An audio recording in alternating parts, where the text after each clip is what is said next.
रामाय रामभद्राय रामचंद्राय वेधसे रघुनाथाय नाथाय सीताय पतये नमः। ध्यानार्थे ध्यान पुष्पं समर्पयामि। श्री सीतारामचंद्राभ्यां नमः। श्री पुराण पुरुषोत्तमाय नमः। ओम गद्गद्वारां नित्यपुरुषां गणेशे ईश्वरं सर्वभूतानां इदं गन्धं समर्पयामि। श्री सीतारामचंद्राभ्यां नमः। श्री पुराण पुरुषोत्तमाय नमः। ओम माहोकधे प्रतिमोदनं पुष्पदेः प्रशोभयेष्वाधा पार्श नमः। ओम मेतान् पुष्पाणि। ओम श्री सीतारामचंद्राभ्यां नमः।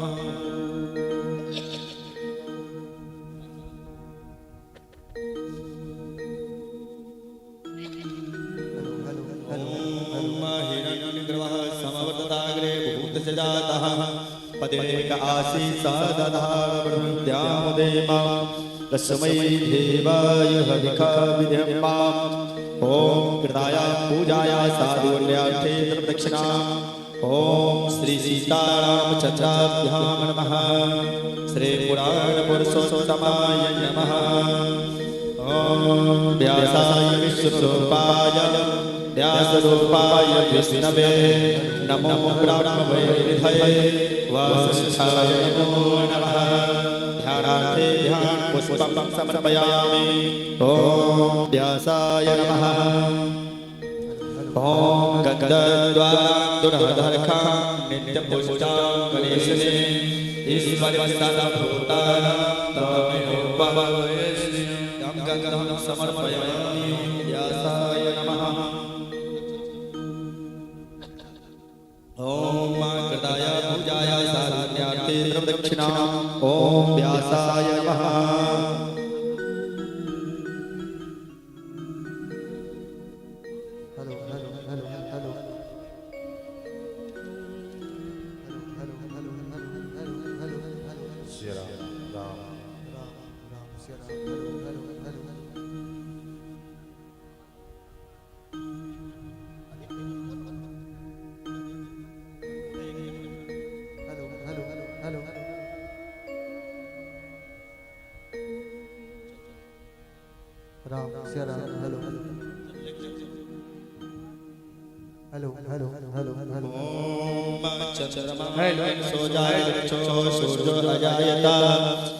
श्रोत्राद्वाश्च प्राणश्च मुखादग्निरजायत।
देव स्तनिधर्मान्यसंजा तेनाकं महिमानः सजते पूर्वे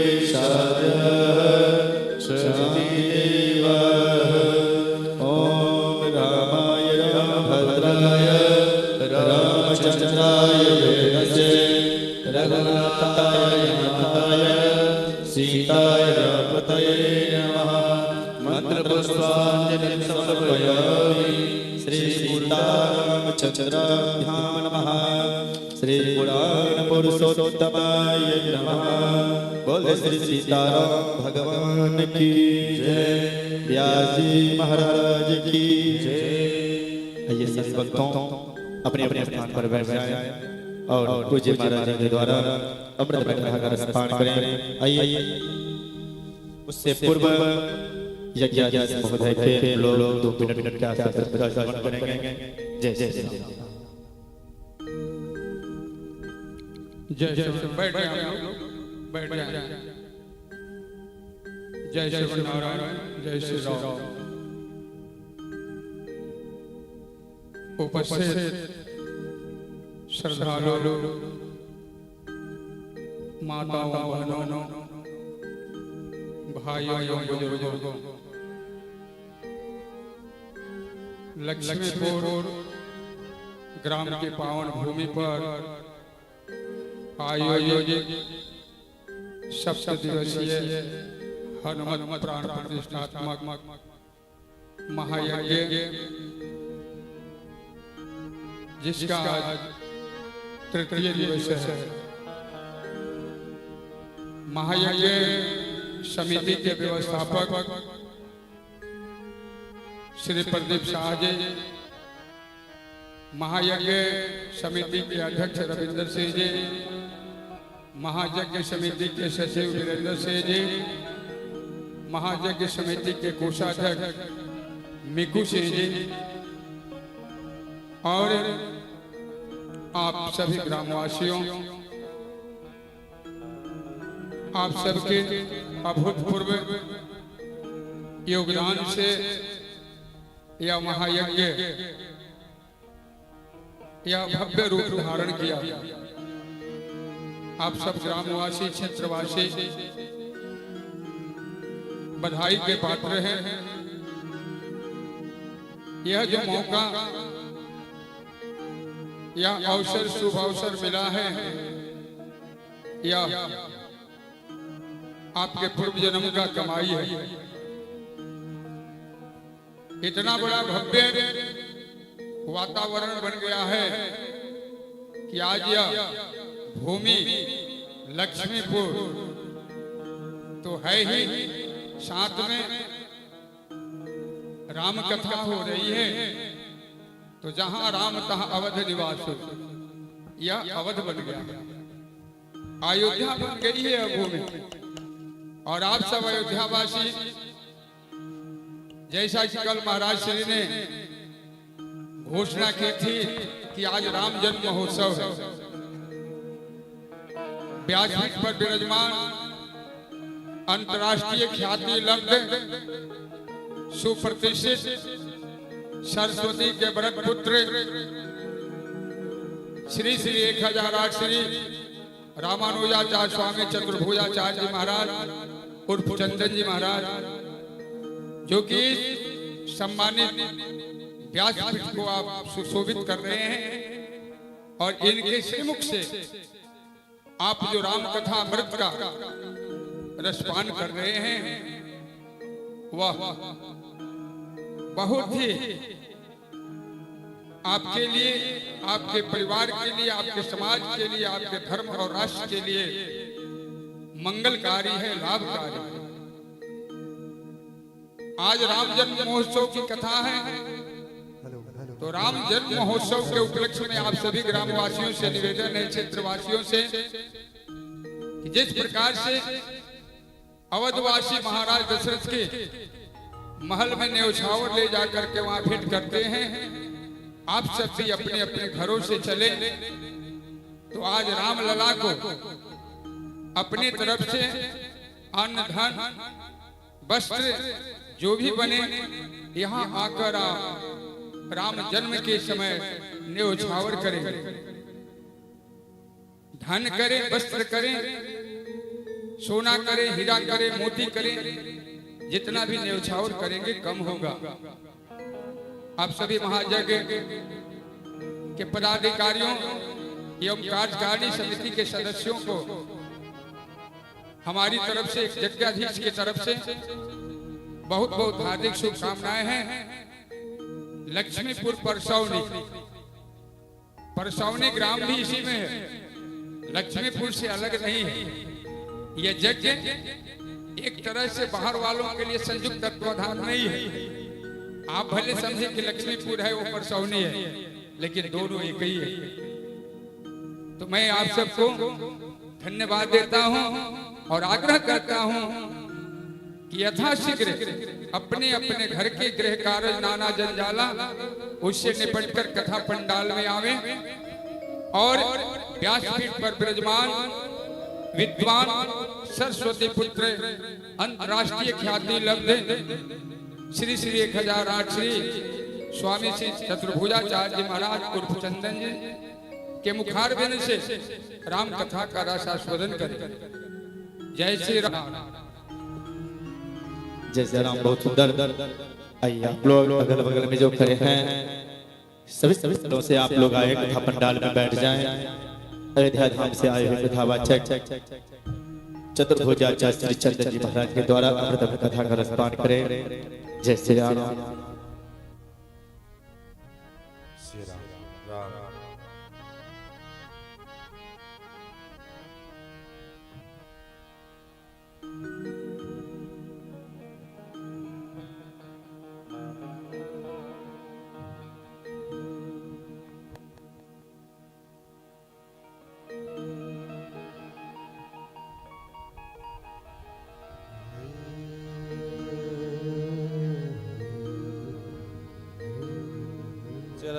श्री राम श्री राम श्री राधे।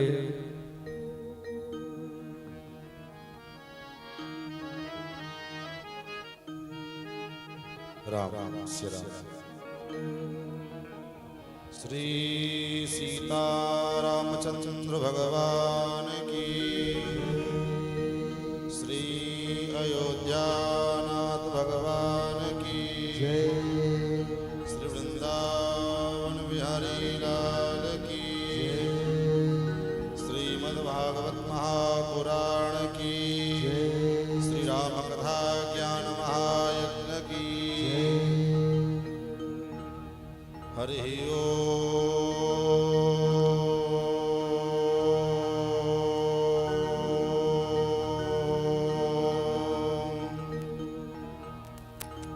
तच्छंजोड़ा प्रणीमहे गातुं यज्ञाय गातुं यज्ञपतये नमः।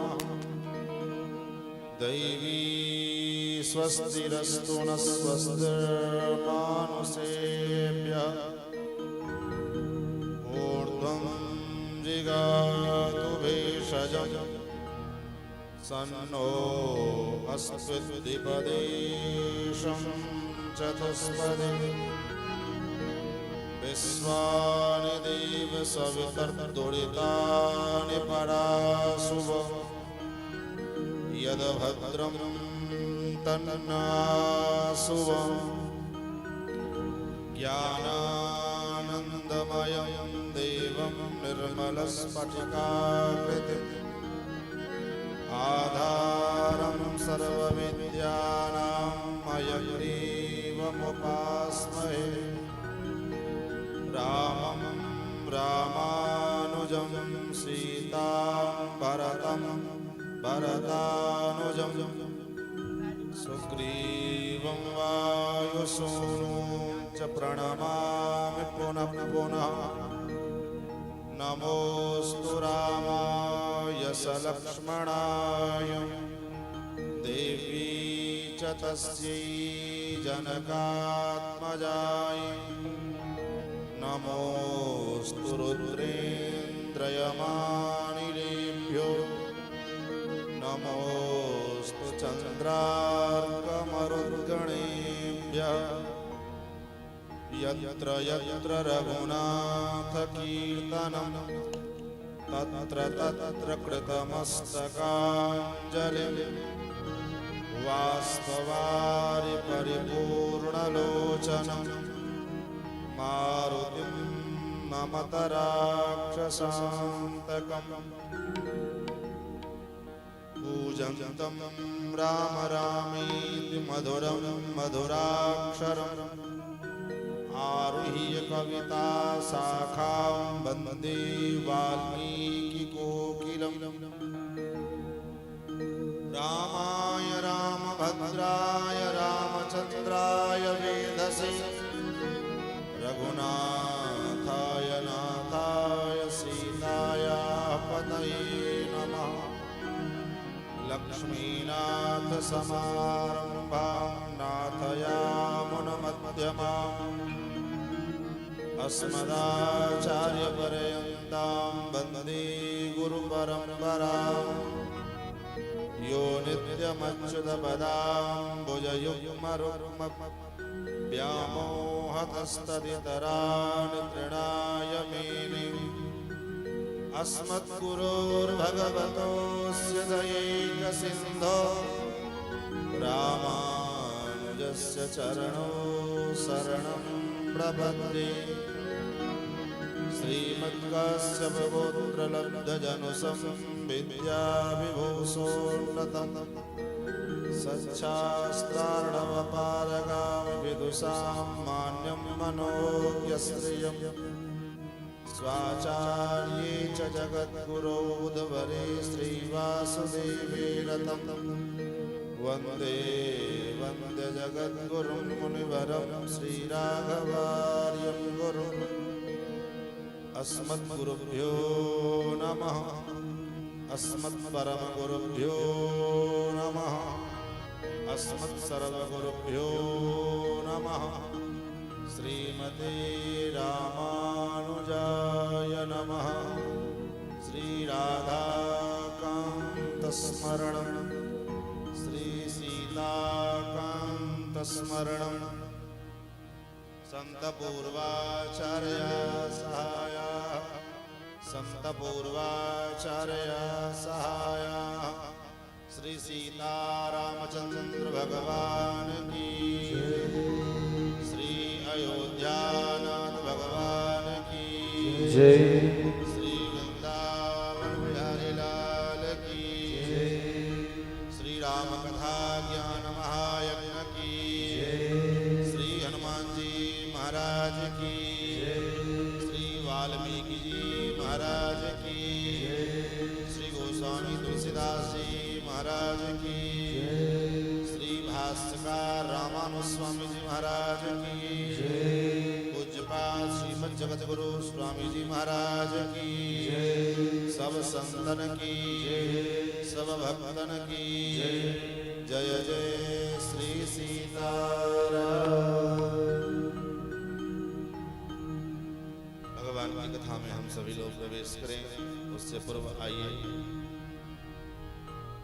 दोबारा नाम संकीर्तन तत्पश्चात अपने गतिमति के अनुसार भगवान के पावन मंगलमय गौरव गाथा का शास्त्रार्थ संबंध लाभ हम सभी लोग प्राप्त करेंगे। आइए मस्तों के साथ भगवान नाम संकीर्तन। रघुनंदन राजा राम हरे सिया राम हरे सिया राम हरे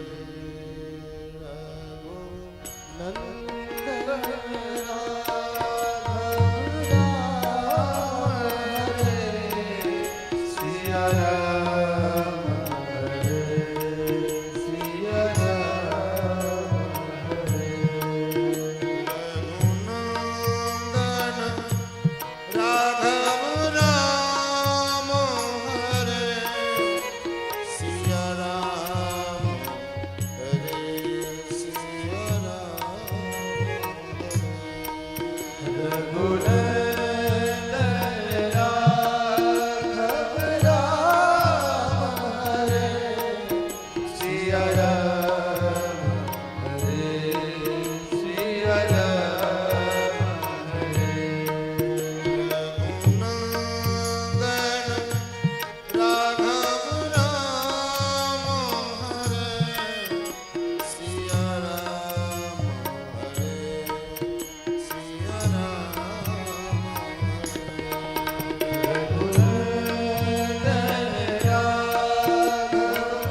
भक्तवत्सल शरणागत वत्सल सौशल्य वात्सल्य मार्दवार्जवादि गुणों के संत भगवान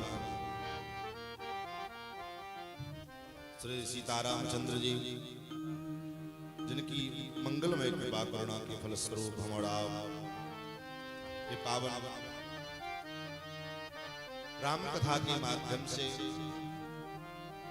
भगवान की मंगलमय गौरव गाथा का आस्वाद प्राप्त कर रहे हैं।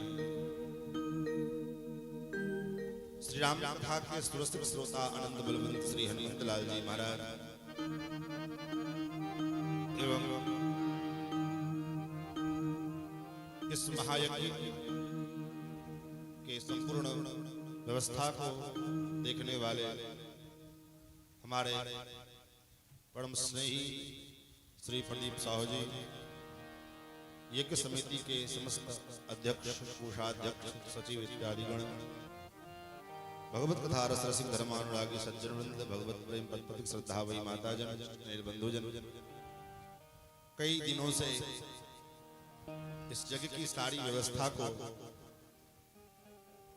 सुचारू रूप से व्यवस्थित करने वाले हमारे यज्ञाध्यक्ष परम आदरणीय डॉक्टर स्वामी श्री रमेशाचार्य जी महाराज और यज्ञ मंडप में प्रातः कालीन वेला में भगवान यज्ञ नारायण का समाराधन समायोजन समार्चन करने वाले अयोध्या से पधारे समस्त आचार्य वृंद, यूट्यूब फेसबुक के माध्यम से इस कथा का सीधा प्रसारण देख रहे हमारे समस्त सुधीर श्रोतागण, मानव जीवन की जो सबसे श्रेष्ठ उपलब्धि है भगवत चरणारविंद के प्रेम की प्राप्ति। सीढ़ियां हैं, 9 सोपान हैं, सीढ़ियां हैं, 9 सोपान हैं। उसमें सबसे पहला सोपान है सत्संग। प्रथम भगत संतन कर संगम। और ये दिव्य सत्संग हमारे आपके जीवन में इस परम पवित्र मास ज्येष्ठ मास में श्री हनुमान जी की प्रतिष्ठा के तत्वावधान में हनुमान जी को सुनाने के लिए, क्योंकि इस कथा के इस आयोजन के प्रधान श्रोता हमारे हनुमान जी और राम कथा के वास्तव में मुख्य श्रोता तो हनुमान जी हो। यत्र यत्र रघुनाथ कीर्तनम तत्र तत्र कृतमस्तकांजलिम वाष्पवारि परिपूर्ण लोचनम मारुतिम नमत राक्षसाम। भगवान की कथा को निरंतर हनुमान जी महाराज सुनते रहे। कथा के इतने रसिक हैं श्रवण के, महाराज इस कथा के चक्कर में हनुमान जी ने वैकुंठ जाना तक छोड़ दिया। जब रामावतार में भगवान अपने लीला को पूर्ण करके चले तो भगवान ने हनुमान जी से कहा, हनुमान चलो। तो हनुमान जी ने पूछा, प्रभु कहां? भगवान ने कहा, हमारे धाम चलो, साकेत चलो, वैकुंठ चलो। तो हनुमान जी ने पूछा, प्रभु मैं चलने को तो तैयार हूं, लेकिन एक बात बताओ। क्या? बोले, आपकी कथा वहां कितने समय से होती है?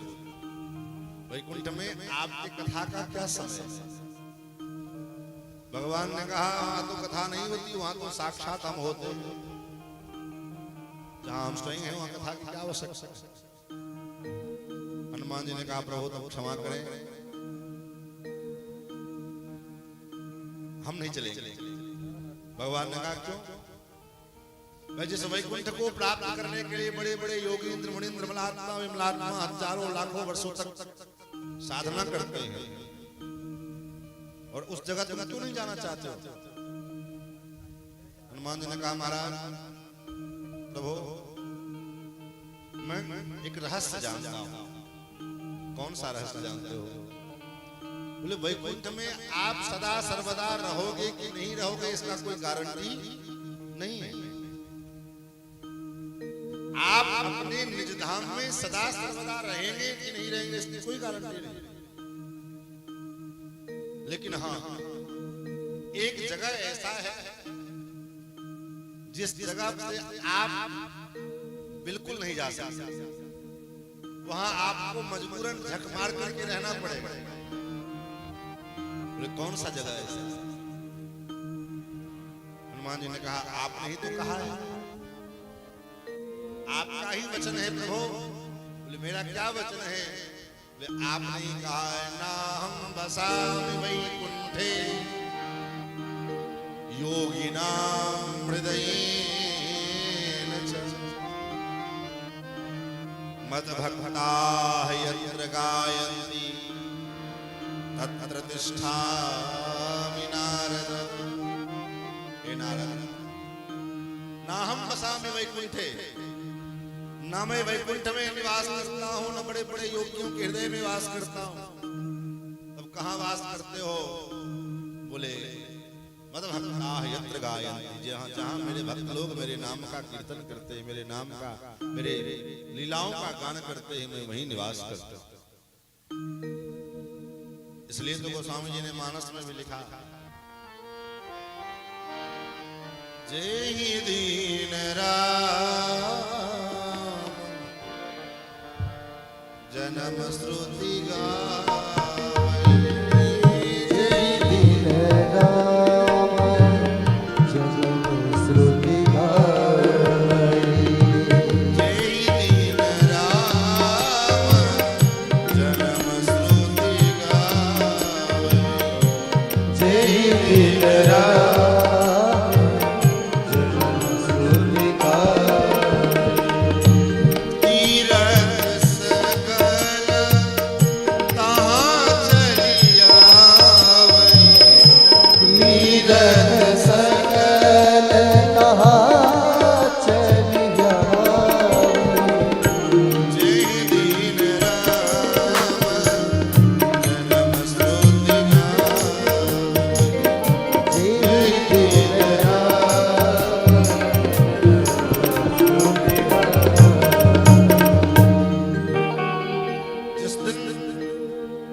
ब्रह्मांड के 3.5 करोड़ तीर्थ महाराज वहां अपने आप विद्यमान हो। इसलिए आज ये गांव, जैसा कि हमारे यज्ञाधीश जी ने कहा, लक्ष्मीपुर, इतना प्यारा नाम गांव का, लेकिन इस गांव का जो नाम है, इस नाम का अर्थ आज सार्थक है। जैसे महर्षि वाल्मीकि जी ने कहा, जब हम भगवान दोनों भैया बक्सर पधारे और उसके बाद महर्षि वाल्मीकि जी ने कहा कि आज तक इसका केवल तो नाम था सिद्धाश्रम, लेकिन आज ये वास्तव में सिद्धाश्रम था। आज ये वास्तव में सिद्धाश्रम हो गया। उसी प्रकार ये गांव लक्ष्मीपुर, जहां भगवान नारायण के, लक्ष्मीपति भगवान नारायण के गुणानुवाद का गान चल रहा है। दिव्य जो है यज्ञ का, भगवान यज्ञ नारायण का प्रादुर्भाव हुआ है। और भगवान गौरी शंकर श्री हनुमान जी महाराज इन सब की प्रतिष्ठा सब विराजमान होने जा रहे हैं। इस गांव का जो नाम है वो वास्तव में सार्थक हो। जीवन की सार्थकता इसी में है। मनुष्य शरीर हमने प्राप्त किया तो मनुष्य जीवन की सार्थकता ये नहीं है कि चलो बढ़िया लग्जरी गाड़ी में घूम लिया, बढ़िया एसी कमरे में हम सो लिए, बढ़िया बढ़िया कीमती ब्रांडेड कपड़ा पहन लिया और खूब धन कमा लिए तो हमारा कर्तव्य पूर्ण हो गया, हमारे जीवन सार्थक हो गया। नहीं, मानव जीवन की सार्थकता इसी में है कि हम इस मानव शरीर के द्वारा कितना सत्कर्म करते, ये महत्वपूर्ण है। सत्कर्म हमने अपने जीवन में कितना किया, इस पर विचार करें। धन संपत्ति कितना कमाया, इसका हिसाब किताब लगाने की कोई आवश्यकता नहीं। सत्कर्म हमने कितना किया, ये महत्वपूर्ण है, इसकी आवश्यकता। और उस मामले में अगर विचार करें तो देख तो सारा गुणा भाग करने पर में बाद में परिणाम क्या मिला, 0/0। सत्कर्म के नाम पर हमारे जीवन में 0/0 कुछ। क्यों? क्योंकि सत्कर्म की परिभाषा हम आज तक जान नहीं। सत्कर्म क्या है? सत्कर्म की परिभाषा नारद जी नहीं समझ पाए। आकाशवाणी हुई, व्योमवाणी तदैवाभूम माम प्रशैक्षितामिति। सत्कर्म करो। नारद जी को लगा अब तक क्या सत्कर्म हम नहीं कर रहे थे, सत्कर्म है क्या? तो सनकादिकों से पूछा सत्कर्म क्या है, तो सनकादिकों ने कहा सत्कर्म सूचको नूनम ज्ञान यज्ञ स्मृतो बुधई। बुध लोग, ज्ञानी लोग सत्संग को ही सत्कर्म कहते हैं। ज्ञान यज्ञ करो, ज्ञान यज्ञ ही सत्कर्म है। लेकिन ज्ञान यज्ञ तो होता नहीं। क्यों? क्योंकि हमने आज के समय में, मैंने पहले भी कहा, धर्म को इतना विकृत कर दिया है कि धर्म की वास्तविक स्वरूप क्या है, धर्म का ये हम जाने नहीं। धर्म को भी एक आडंबर का स्वरूप प्रदान किया। शास्त्र के अनुसार यज्ञ में 3 चीजें होती है। मैंने कहा था 3 कार्य को मिलाकर ही यज्ञ होता है। देव पूजा, संगतिकरण, दान। लेकिन आजकल यज्ञ का परिभाषा चेंज हो गया। बोले क्या परिभाषा हो? बोले जब तक उसमें जो है झूला न लगे, जब तक मेला न लगे, जब तक बाजार न लगे, जब तक जो है चटक मटक कुछ ऐसा न हो, तब तक यज्ञ का कोई मतलब ही नहीं है। अरे यज्ञ थोड़ी हो रहा है, बस कुछ साहस का हो रहा है। यज्ञ मतलब, बोले यज्ञ मतलब मेला। जहां मेला लगा वही यज्ञ है, मेला नहीं लगा यज्ञ नहीं। और उसी के मैनेजमेंट में हमारा सारा परिश्रम, सारा श्रम जो है निकल जाता है। जो वास्तविक कार्य है उस कार्य को हम कर नहीं पाते। न सही से यज्ञ का काम संपादित हो पाया, न सही से जो है कथा का काम संपादित हो पाया। माया में दोनों गए, दुविधा में दोनों गए। माया मिले न राम, दुविधा में जो है दोनों चला जाता है। इसलिए हमारे पूज्य गुरुदेव भगवान कहते हैं, कहीं कोई यज्ञ की कथा आवे, जल्दी से यज्ञ की कथा लेते नहीं। और लेंगे भी तो पहले कह देंगे भाई इस यज्ञ में अगर मेला लगेगा, दुनियादारी के जो जाम जाम होंगे, तब कथा नहीं होगी। उसके दिन हम उठ के चले जाएंगे। केवल यज्ञ हो, कथा हो, तब तो कथा करेंगे। आज भी कथा शुरू हुई है हमारे यहाँ। क्या करें, दुर्भाग्यवश हम, दुर्भाग्य ये भी हमारा सौभाग्य है, ये तुम्हारा कार्य है। तो धर्म के वास्तविक स्वरूप को जाने, और धर्म के वास्तविक स्वरूप को जानने के लिए आवश्यकता है सत्संग की। हमारे जीवन में सत्संग हो। कल की कथा में हम लोगों ने श्रवण किया, भगवान श्री राम जी के दरबार में कुश और लव राम कथा गा रहे हैं, रामायण गा रहे हैं, और राम जी सुन रहे हैं। अब प्रश्न उठता है कि राम जी अपनी कथा क्यों सुन रहे हैं? अपनी कथा अपने सुनना, अपनी प्रशंसा अपने अपने विषय में अपने सुनना, ये तो मर्यादा नहीं है। और भगवान श्री राम जी का अवतार मर्यादा पुरुषोत्तम का अवतार है। तो फिर भगवान अपना ही चरित्र अपने क्यों सुन रहे हैं?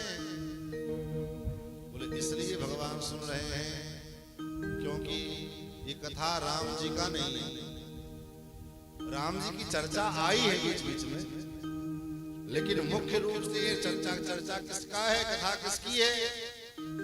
महर्षि वाल्मीकि जी कहते हैं, कृष्णम रामायणम काव्यम सीताया चरितम महत्। ये श्री जानकी जी का, श्री सीता जी का महान चरित्र।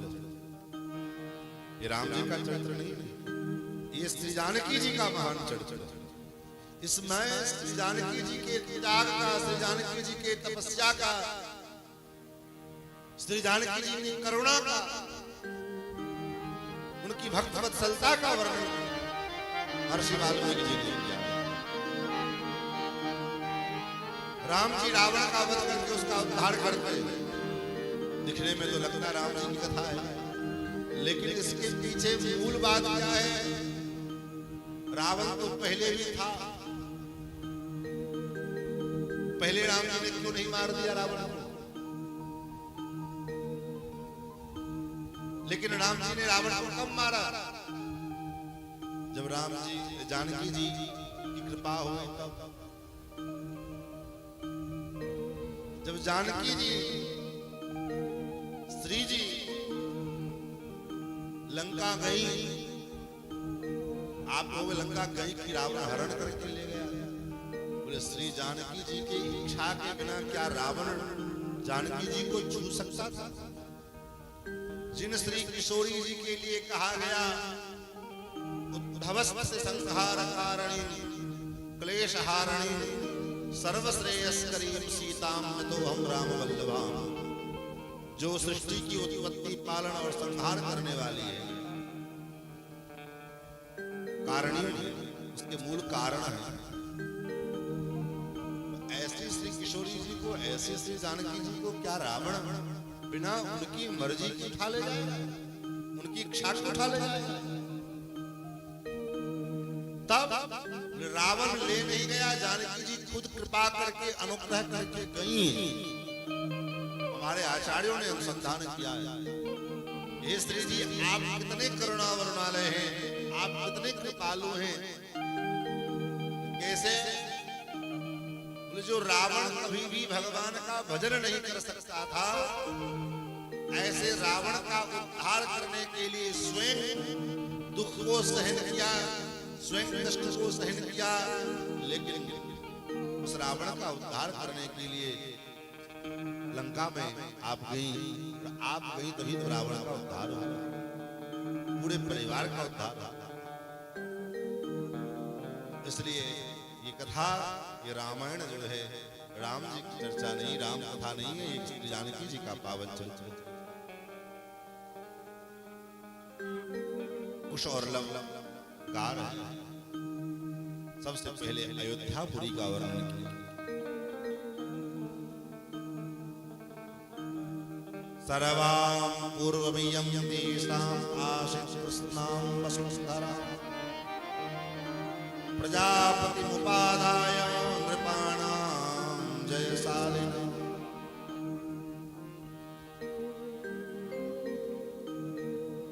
पूर्व काल में मनु जी के निवेदन पर वैकुंठ का जो हृदय है, वही वैकुंठ का हृदय अयोध्या मनु जी के आग्रह पर में ब्रह्मा जी ने भगवान से प्रार्थना की और भगवान ने अपने वैकुंठ के हृदय अयोध्यापुरी को महाराज मनु को सौंप दिया और मनु जी महाराज इस अयोध्या को पृथ्वी पर में लेकर के आए। मनुना मानवेंद्रेण या पुरी निर्मितास्तु अयोध्या नाम नगरी तत्रास्तिर्लोक विस्तृता। भगवान के सुदर्शन चक्र पर विराजमान ये अयोध्या नगरी, इसलिए अयोध्या में शरीर छोड़ने वाले का पुनर्जन्म नहीं होता है। क्यों? इसलिए नहीं होता है क्योंकि अयोध्या भगवान के सुदर्शन चक्र पर विद्यमान है। और जीवन में जब तक भगवान के सुदर्शन चक्र का संपर्क नहीं होगा, भगवान सुदर्शन का सानिध्य नहीं प्राप्त होगा, तब तक इस संसार चक्र से हम मुक्त नहीं हो सकते। इसलिए आज भी हमारे श्री वैष्णव परंपरा में जब दीक्षा होती है तो जीव को सुदर्शन चक्र, शंख और चक्र लगाया जाता है। क्यों?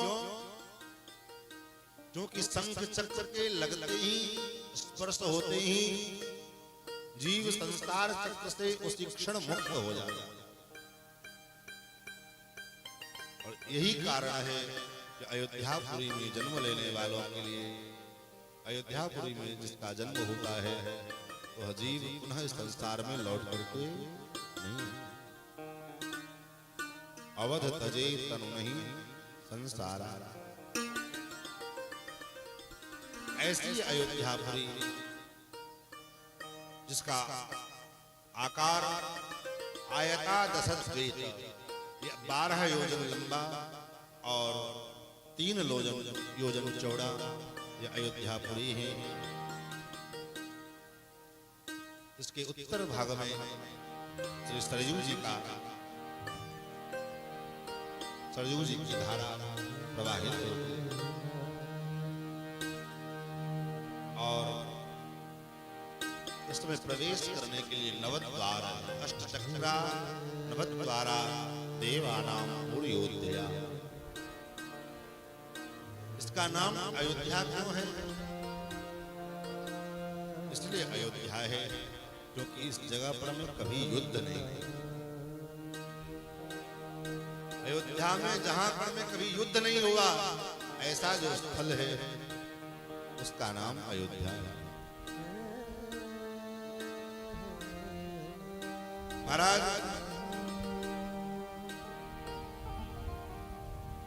ऐसी अयोध्यापुरी, जिस अयोध्यापुरी में सुंदर राजमार्ग है, राजमार्गेण महता सुविभक्तेन शोभिता, मुक्त पुष्पावकिरणेन जलसिक्तेन नित्यसः।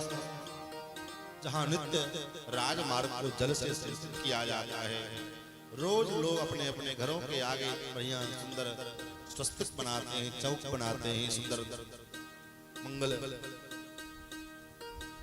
द्वार के ऊपर में मंगल द्रव्य लगाते हैं। और ऐसे अयोध्यापुरी में महाराज सूर्य वंश के अत्यंत प्रतापी महाराज दशरथ, ताम तो राजा दशरथो महाराष्ट्र विवर्धनः, पुरीमावासयामास दिवि देवपतिर्यथा। ऐसे महाराज दशरथ जो अत्यंत धर्मात्मा, और केवल धर्मात्मा ही नहीं, धर्म के पालन के साथ साथ अत्यंत ज्ञानी भी, और केवल धर्मात्मा है, कर्मकांडी है अथवा ज्ञानी है ऐसा नहीं। कर्म के प्रति निष्ठा जितना है उतना ही ज्ञान भी है, और ज्ञान जितना है उसके साथ साथ भगवान के चरणों की भक्ति भी उतना ही तीव्र है। भगवत चरणारविंद की भक्ति भी उतनी ही प्रबल है। इसलिए तो गोस्वामी जी ने लिखा, महाराज दशरथ जी के विषय में श्री गोस्वामी जी महाराज वर्णन करते हैं, धर्म धुरंधर गुणनिधि ज्ञान।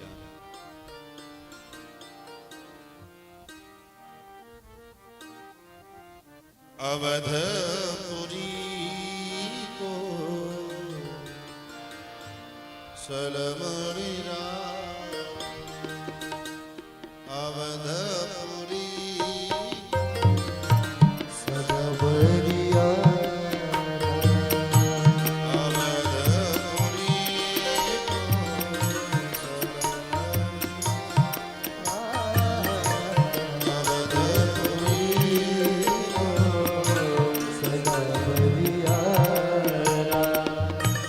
वेद विदित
सम्राट महाराज दशरथ जो ज्ञानी भी हैं, धर्म में जिनकी निष्ठा भी है और भगवान के परम भक्त भी हैं, जिनकी 3 रानियां कौशल्या, सुमित्रा, कैकेयी जो साक्षात सर्वस्वरूपा हैं, भक्ति स्वरूपा हैं और ज्ञान स्वरूपा हैं। कर्म, ज्ञान और भक्ति तीनों का सम्मिश्रण महाराज तीनों रानियों में विद्यमान है।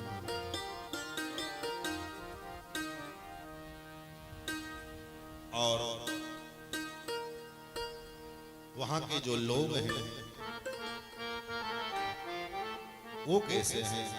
बोले वह लोग भी बड़े ही उत्तम विचारधारा वाले, सबके हृदय में महाराज के प्रति बड़ा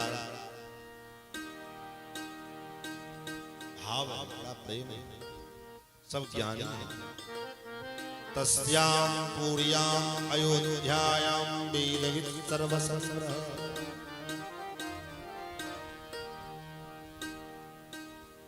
इस पुरी में संपूर्ण शास्त्रों को जानने वाले ब्राह्मण, क्षत्रिय, वैश्य तीनों विद्यमान हैं, क्योंकि इन तीनों वर्णों को वेद आदि शास्त्रों का अधिकार है, यज्ञोपवीत आदि का अधिकार है। आज विडंबना ये हो गई है कि जो अधिकारी है वह तो वेद पढ़ नहीं रहे, वे शास्त्र को सुन नहीं रहे हैं, लेकिन जो अनधिकारी है वह शास्त्र के चिंतन में और वेद के पढ़ने में लगे हुए। आज जो अधिकारी है जिनका यज्ञोपवीत संस्कार हो चुका है, ऐसे लोग भी यज्ञोपवीत धारण करने से, जनेऊ पहनने से दूर भाग रहे हैं। और जिनका अधिकार नहीं है वो कह रहे भी नाम पहने हम मानेंगे। और कई ऐसी संस्थाएं हैं जो जबरदस्ती अनर्गल प्राप्त करते हुए उनको वेदांत शास्त्रों का प्रवेश करा रहे हैं, लेकिन शास्त्र इसकी अनुमति नहीं देते। हमारा जीवन शास्त्र के सिद्धांत से जब चलता है तभी हम जीवन में सुखी हो पाते। गीता में भगवान कहते हैं यह शास्त्र विधि मुत्सृज्य वर्तते काम कारक, जो शास्त्र की विधियों का त्याग करके जीवन में आचरण करता है, जीवन जीता है, वह व्यक्ति जीवन में न तो सुखी हो पाता है, उसको किसी कार्य में न तो सिद्धि मिलती है, न सिद्धिम अवाप्नोति, न सुखम, न इस लोक में सुख मिलता है न उस लोक में सुख मिलता है। न सिद्धिम अवाप्नोति, न सुखम और न पराम गति, न परलोक की गति प्राप्त होती है, न जीवन में शांति आती है। हम कहते हैं महाराज इतना पूजा पाठ सब करते हैं लेकिन शांति नहीं मिलती।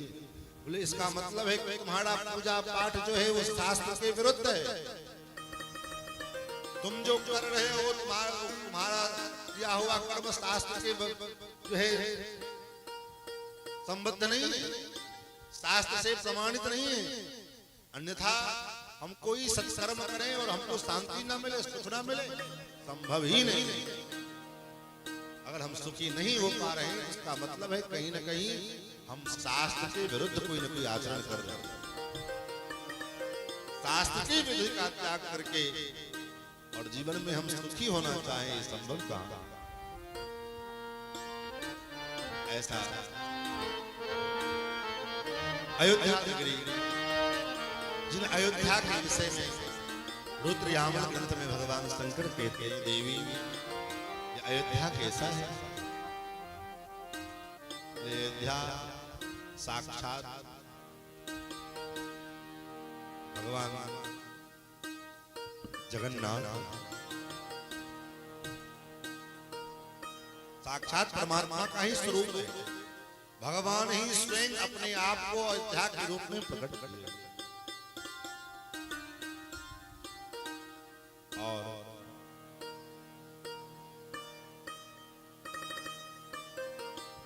अयोध्या च बड़ ब्रह्म, अयोध्या साक्षात बड़ ब्रह्म।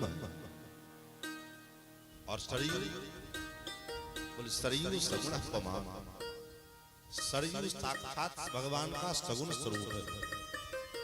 और अयोध्या में रहने वाले जो लोग हैं वो कौन है, वो कैसे हैं? बोले तन निवासी जगन्नाथ सत्यम सत्यम वदामि। वहां के रहने वाले जो लोग हैं वो साक्षात जगन्नाथ। इसलिए तो भगवान मानस में उत्तरकांड में कहते हैं, अति प्रिय मोहि यहाँ के वासी, अति प्रिय मोहि यहाँ के,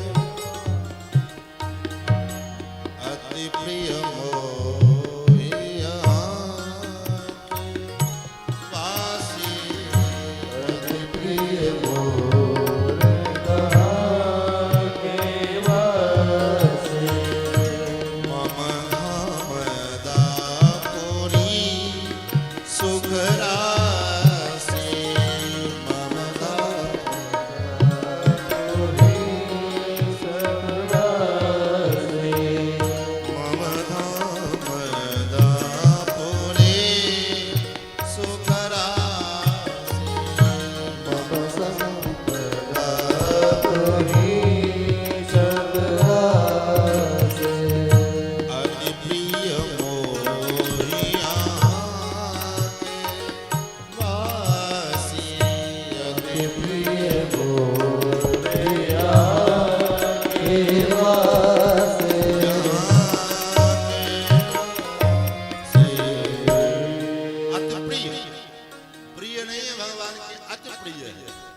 चर्चा वेदों में की गई है, शास्त्रों में की गई है। ऐसी अयोध्या जो भगवान का पावन भूमि, पावन पवित्र प्राकृतिक स्थल। इसलिए एक बार तीर्थों के राजा प्रयाग दुखी मन से भगवान के पास पहुंचे। भगवान ने पूछा क्या हुआ? बोले महाराज आपने हमको नाहक में तीर्थों का राजा बना दिया, हमारे तो कोई पूछा ही नहीं। क्यों, क्या हुआ? बोले महाराज सब लोग हम सभी तीर्थ हमको आकर के टैक्स देते हैं, कर देते हैं, लेकिन दो तीर्थ हैं जो हमको आकर के टैक्स नहीं देते। बोले कौन? बोले एक अयोध्या और एक मथुरा। भगवान मुस्कुराए। भगवान ने मुस्कुराते हुए कहा, तीर्थराज हमने आपको तीर्थों का राजा बनाया, अपने घर का राजा थोड़ी बनाया। दुनिया में जितने तीर्थ हैं उनके आप राजा हो, और अयोध्या वृंदावन ये तो मेरे घर है, मेरा धाम है, तो अपने घर का राजा हम थोड़ी तुमको बनाए। ऐसी अयोध्या महाराज सारे पाप ताप संताप तीर्थों में जाकर के कट जाते हैं, और वो सारे तीर्थ अपना पाप कहाँ कटवाते हैं? वो सारे तीर्थ अपना पाप जो है महाराज अयोध्या तीर्थराज प्रयाग में आके कटवा, तीर्थराज प्रयाग में आके काटने के, और उन सभी तीर्थों के और सभी जनमानस के पाप को जब तीर्थराज प्रयाग काटते काटते काले पड़ जाते हैं, तब जो है वो तीर्थराज प्रयाग अपना पाप कहाँ कटवाते हैं, बोले तीर्थराज प्रयाग अयोध्या आते हैं और अयोध्या में रामनवमी के दिन तीर्थराज प्रयाग सरयू में स्नान करते हैं, उनका भी सारा पाप धुल जाता है। ऐसे बड़ा नीक और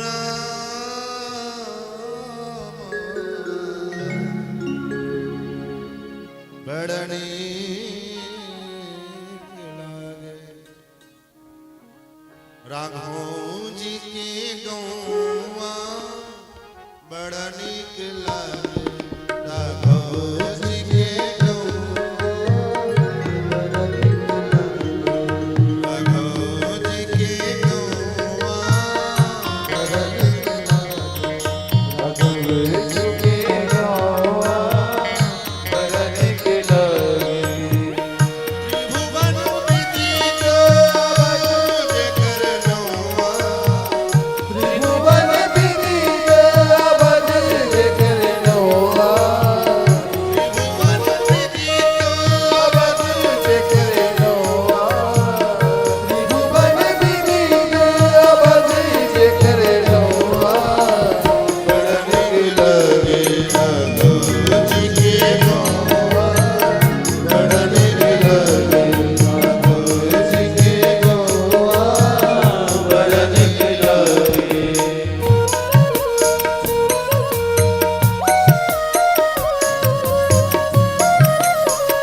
लोग तस्मिन् पुरवरे हृष्टा धर्मात्मानो बहुश्रुता नरास्तुष्टा धनैश्वैश्वैरलुब्धा सत्यवादिना।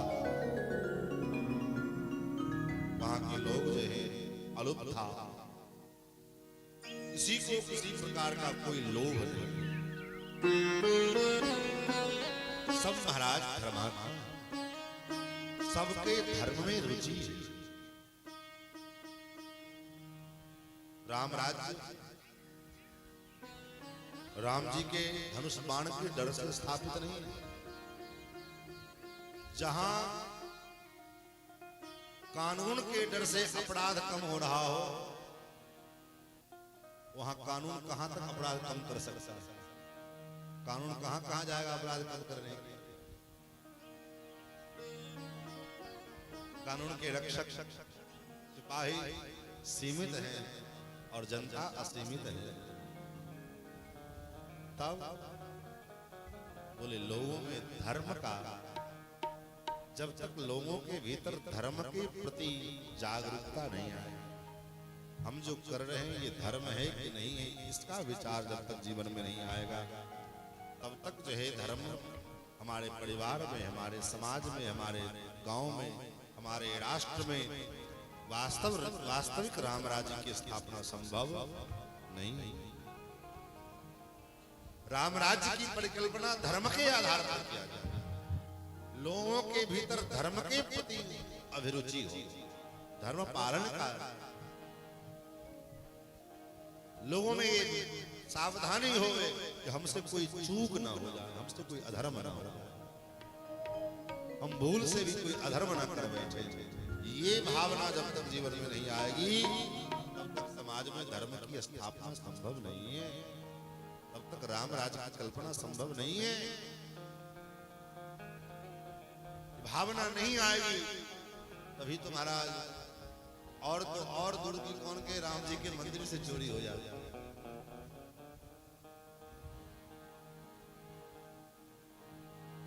प्रायः हम धर्म के ही आड़ में अधर्म करते हैं।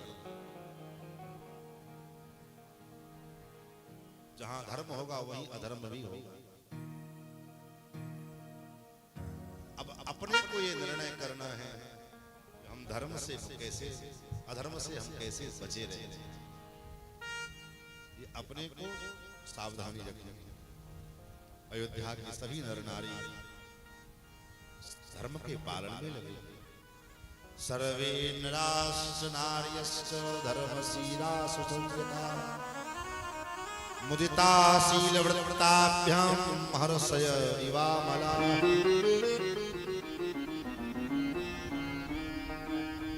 महाराज वहां के सभी स्त्री पुरुष बालक वृद्ध सभी धर्म के प्रति अभिरुचि है। सबके अंदर शील गुण विद्यमान है। लोगों के प्रति स्नेह का भाव, मैत्री का भाव विद्यमान है और सब पवित्र वस्त्र आभूषण से सुसज्जित हैं और सभी का आहार अत्यंत पवित्र है। ना मृष्टभोजी ना दाता नाप्यनंगदनिष्कदृक् ना हस्ताभरणो वापि दृश्यते नाप्यनात्मवान्। अपवित्र भोजन करने वाला वहां कोई नहीं है। अयोध्या में आज भी ये मर्यादा है। अयोध्या के पंचकोशी सीमा के भीतर आज भी मांस और शराब इसका विक्रय निषेध। पंचकोशी के बाहर जो करना हो अयोध्या के भीतर। यद्यपि विषयी लोग, विषय वासना में लिप्त रहने वाले लोग भी अब अयोध्या में जाकर के बस गए तो चोरी चुपके से कहीं न कहीं से तो ले ही आ गए। लेकिन अयोध्या में प्रत्यक्ष रूप से मांस मदिरा का विक्रय निषेध है।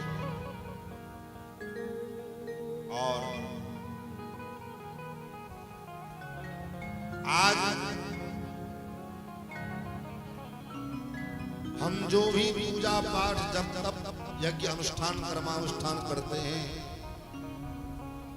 उसका लाभ नहीं मिल पाता है। इसके कारण एक ये भी है कि हमारा आहार अशुद्ध हो गया। आप कहोगे हम 9 दिन नवरात्रा में हम लहसुन प्याज नहीं खाते, चाहे कोई अनुष्ठान में है तो हम नहीं खाते। शास्त्र कहता है अगर धोखे से, विचार करिएगा, धोखे से भी अगर लहसुन प्याज खा लिए आप तो उसका प्रायश्चित है 1 महीने का चांद्रायण व्रत। धोखे से खाने पर 1 महीने का चांद्रायण व्रत। और यहाँ तो जानबूझ के सवेरे दोपहर शाम नाश्ता में भोजन में ढकेले जा रहे हैं, ढकेले जा रहे हैं। तो आपके पूजा पाठ करने का क्या फल मिलेगा? मन में अहंकार पाल लो कि हमने साल में 10 पूजा करवाया, एक किया, यज्ञ का यजमान बन गए, रुद्राभिषेक करवाया, एक अनुष्ठान किया, वो किया। लेकिन जब तक हमारा आहार नहीं होगा तब तक इन सब चीजों का कोई लाभ नहीं। जीवन में आहार की पवित्रता अत्यंत आवश्यक है। लोग कहते महाराज अभी कुछ दिन पहले, 1 महीना पहले दरभंगा में कथा किए थे। वहां पर एक माता जी मंत्र दीक्षा, मंत्र दीक्षा के समय में कहा देखो भैया आज के बाद लहसुन प्याज मांस मछली इत्यादि मत खाना। 60-65 साल की बुढ़िया गुरु जी कैसे बनेगा, हम तो खाते हैं, उनके जब तो खाए तो खाए, अब मत खाना। तो ठीक है अब कह रहे हैं तो देखेंगे। गई 2 दिन 4 दिन 5 दिन जब हुआ फोन करती हमारे पास, गुरु जी हमको आदेश दीजिए हम लहसुन प्याज खा लें। आप जब तक आदेश नहीं देंगे तब तक हम नहीं खा सकते। हमने कहा क्यों? तो आप गुरु जी, हमने कहा गुरु जी जब है गुरु जी का आदेश एक बार होता है, एक बार हमने आदेश दे दिया मत खाओ तो फिर काहे बार-बार नहीं, हम नहीं खाएंगे तो उठ बैठ नहीं पाएंगे, हम मर जाएंगे। हमके कौन तुमको अब पुल बनाना है? 65 वर्ष के तो ऐसे हो गए, अब तो ऐसो मर है। कौन सा तुमको बहुत बड़ा संसार में बहुत बड़ा काम करके जाना है? जी तो क्या नहीं, आप आदेश हमके जीवन में ये काम तो हम नहीं करेंगे। तुम्हारी जो मर्जी करो, हमारा जो काम है अपने पद से, अपने आचार्य की जो गरिमा अपना स्वरूप है, हम कैसे कह दें कि तुम लहसुन प्याज खाओ? तुम्हारी जो इच्छा तो अपने मन की जो करना हो, हम तो दोस्ती नहीं कहलाएंगे। आपकी जो मर्जी करो। तो धर्म को भी हम अपने अनुकूल, अपने सुविधा के अनुसार हम सोचते कि धर्म भी कर ले, हम धर्मात्मा भी हो जाए और हमको कोई दिक्कत भी ना हो। ये नहीं, इतना सरल धर्म नहीं है महाराज। धर्मात्मा बनना, धर्म का पालन करना बड़ा कठिन काम है। ऐसे यूं ही कोई रास्ते चलते धर्मात्मा नहीं बन जाता। धर्मात्मा बनने के लिए राजा हरिश्चंद्र ने अपने आप को बेच दिया, तब सत्यवादी कहलाए। धर्मात्मा बनने के लिए महाराज चक्रवर्ती सम्राट महाराज दशरथ ने अपने प्राण दे दिए, सत्य की रक्षा के लिए अपने बेटे को वनवास भेज दिया। ऐसे ही हुई कोई धर्मात्मा नहीं बन जाता। धर्म का पालन बड़ा कठिन है। आजकल तो महाराज रास्ते चलते धर्मात्मा का सर्टिफिकेट मिलता जाता है। धर्म के मर्म को जाना नहीं और धर्मात्मा बन गए। धर्मात्मा बनना कोई ऐसे गुड्डा गुड्डी का खेल है? बाजार में चौला चाउमीन और जो है भटूरा और बर्गर और पता नहीं क्या क्या खाओ, वो भी करते रहे और पूजा पाठ भी कर लेंगे, धर्मात्मा हो जाएंगे। कुछ नहीं है। क्यों? इतना हम पूजा पाठ करते हैं, वो क्या होगा?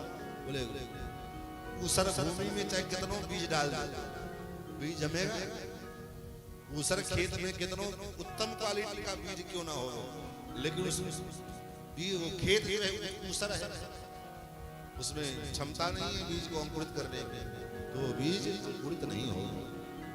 इसी प्रकार जब तक हम धर्म के मार्ग में महाराज सही सही धर्म का पालन नहीं करेंगे,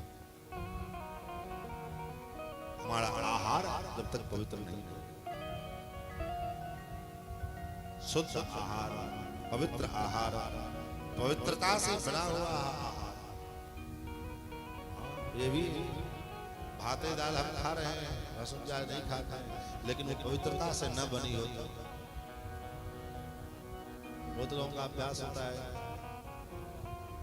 भोजनों बनाएंगे, वही आते बाल भी खजुआएंगे, वही आते दांत में जो है जो चीज फंस गया तो उसको भी निकाल लेंगे, और फिर धोने की जरूरत नहीं, फिर उसी हाथ से बर्तन भोजन चला लेंगे। जीवन में पवित्रता अत्यंत आवश्यक। अयोध्या में लोग स्वकर्म निरता नित्यं ब्राह्मणा विजितेन्द्रिया दानाध्ययनशीलाश्च संयताश्च प्रतिग्रहे। अयोध्या में रहने वाले जो ब्राह्मण भी अपने स्वधर्म का पालन करते हैं। ब्राह्मण का स्वधर्म क्या है? बोले ब्राह्मण का स्वधर्म है दान लेना, दान देना, शास्त्रों का अध्ययन करना, शास्त्रों का अध्ययन कराना, स्वयं भी शास्त्र का अध्ययन करे और समाज में लोगों को शास्त्र के विषयों का अध्ययन करावे, लोगों को बतावे। और यज्ञ यागादि कर्म करे और यज्ञ यागादि कर्म करावे, ये ब्राह्मण का कर्तव्य। आज विडंबना ये है, ब्राह्मणों को भी हम नौकर से ऐसा व्यवहार करते हैं। सोचते हैं ब्राह्मण थोड़ी नौकर बुलाए, पैसा दिए हैं, पैसा देकर के बुलाए, काम करेंगे।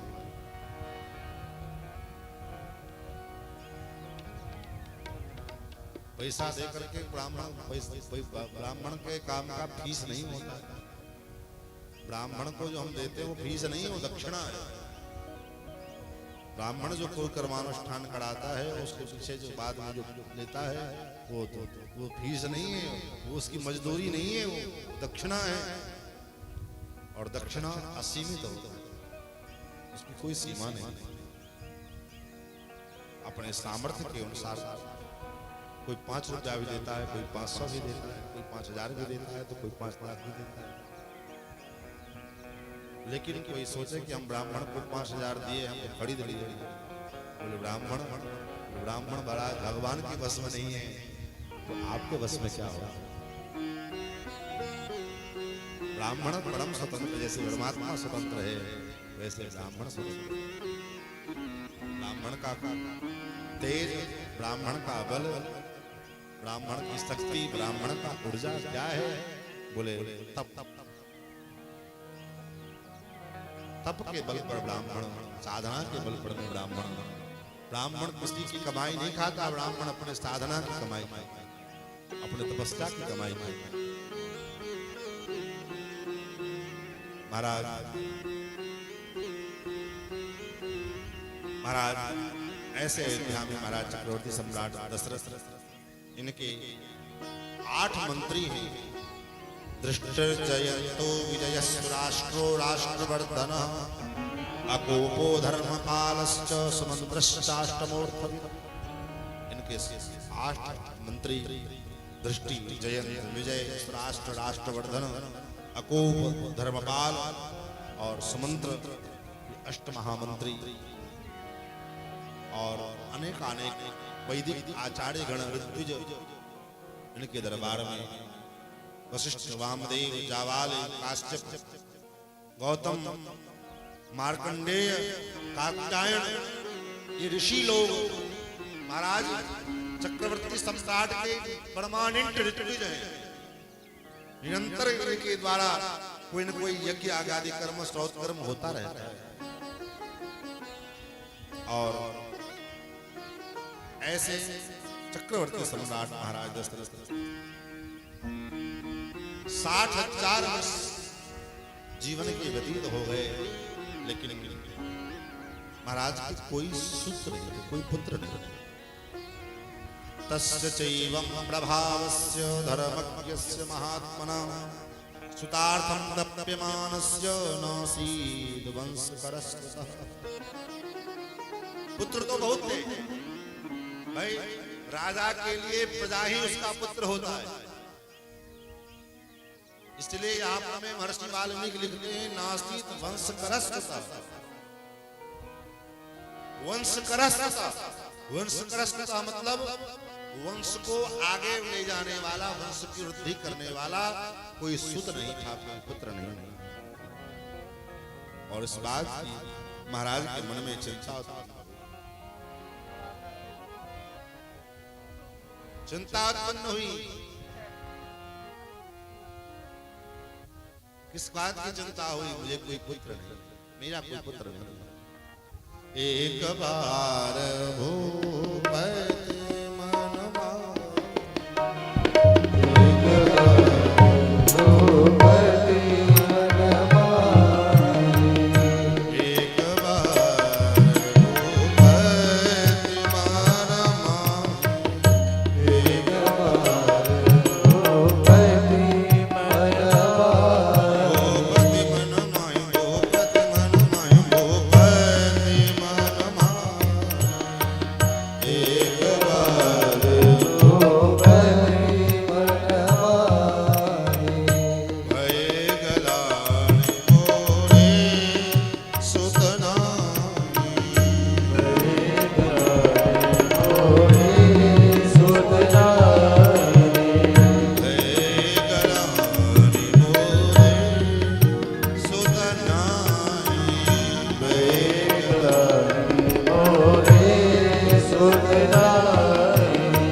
और इस बात की चिंता हुई तो क्या किया? गुरुदेव की शरण में, किसी डॉक्टर किसी वैद्य के पास नहीं, गुरुदेव के शरण में। गुरुदेव से निवेदन किया, अपने मन की दुख को किसी को मत कहो, और अगर जरूरी पड़े कहना पड़े तो केवल और केवल गुरुदेव के चरणों में अर्पण करो। गुरु गृह गयो तुरता महिपाला, गुरु गृह गयो तुरता महिपाला, गुरु गृह गयो तुरता महिपाला, गुरु गृह गयो तुरता महिपाला, शरण लागी करी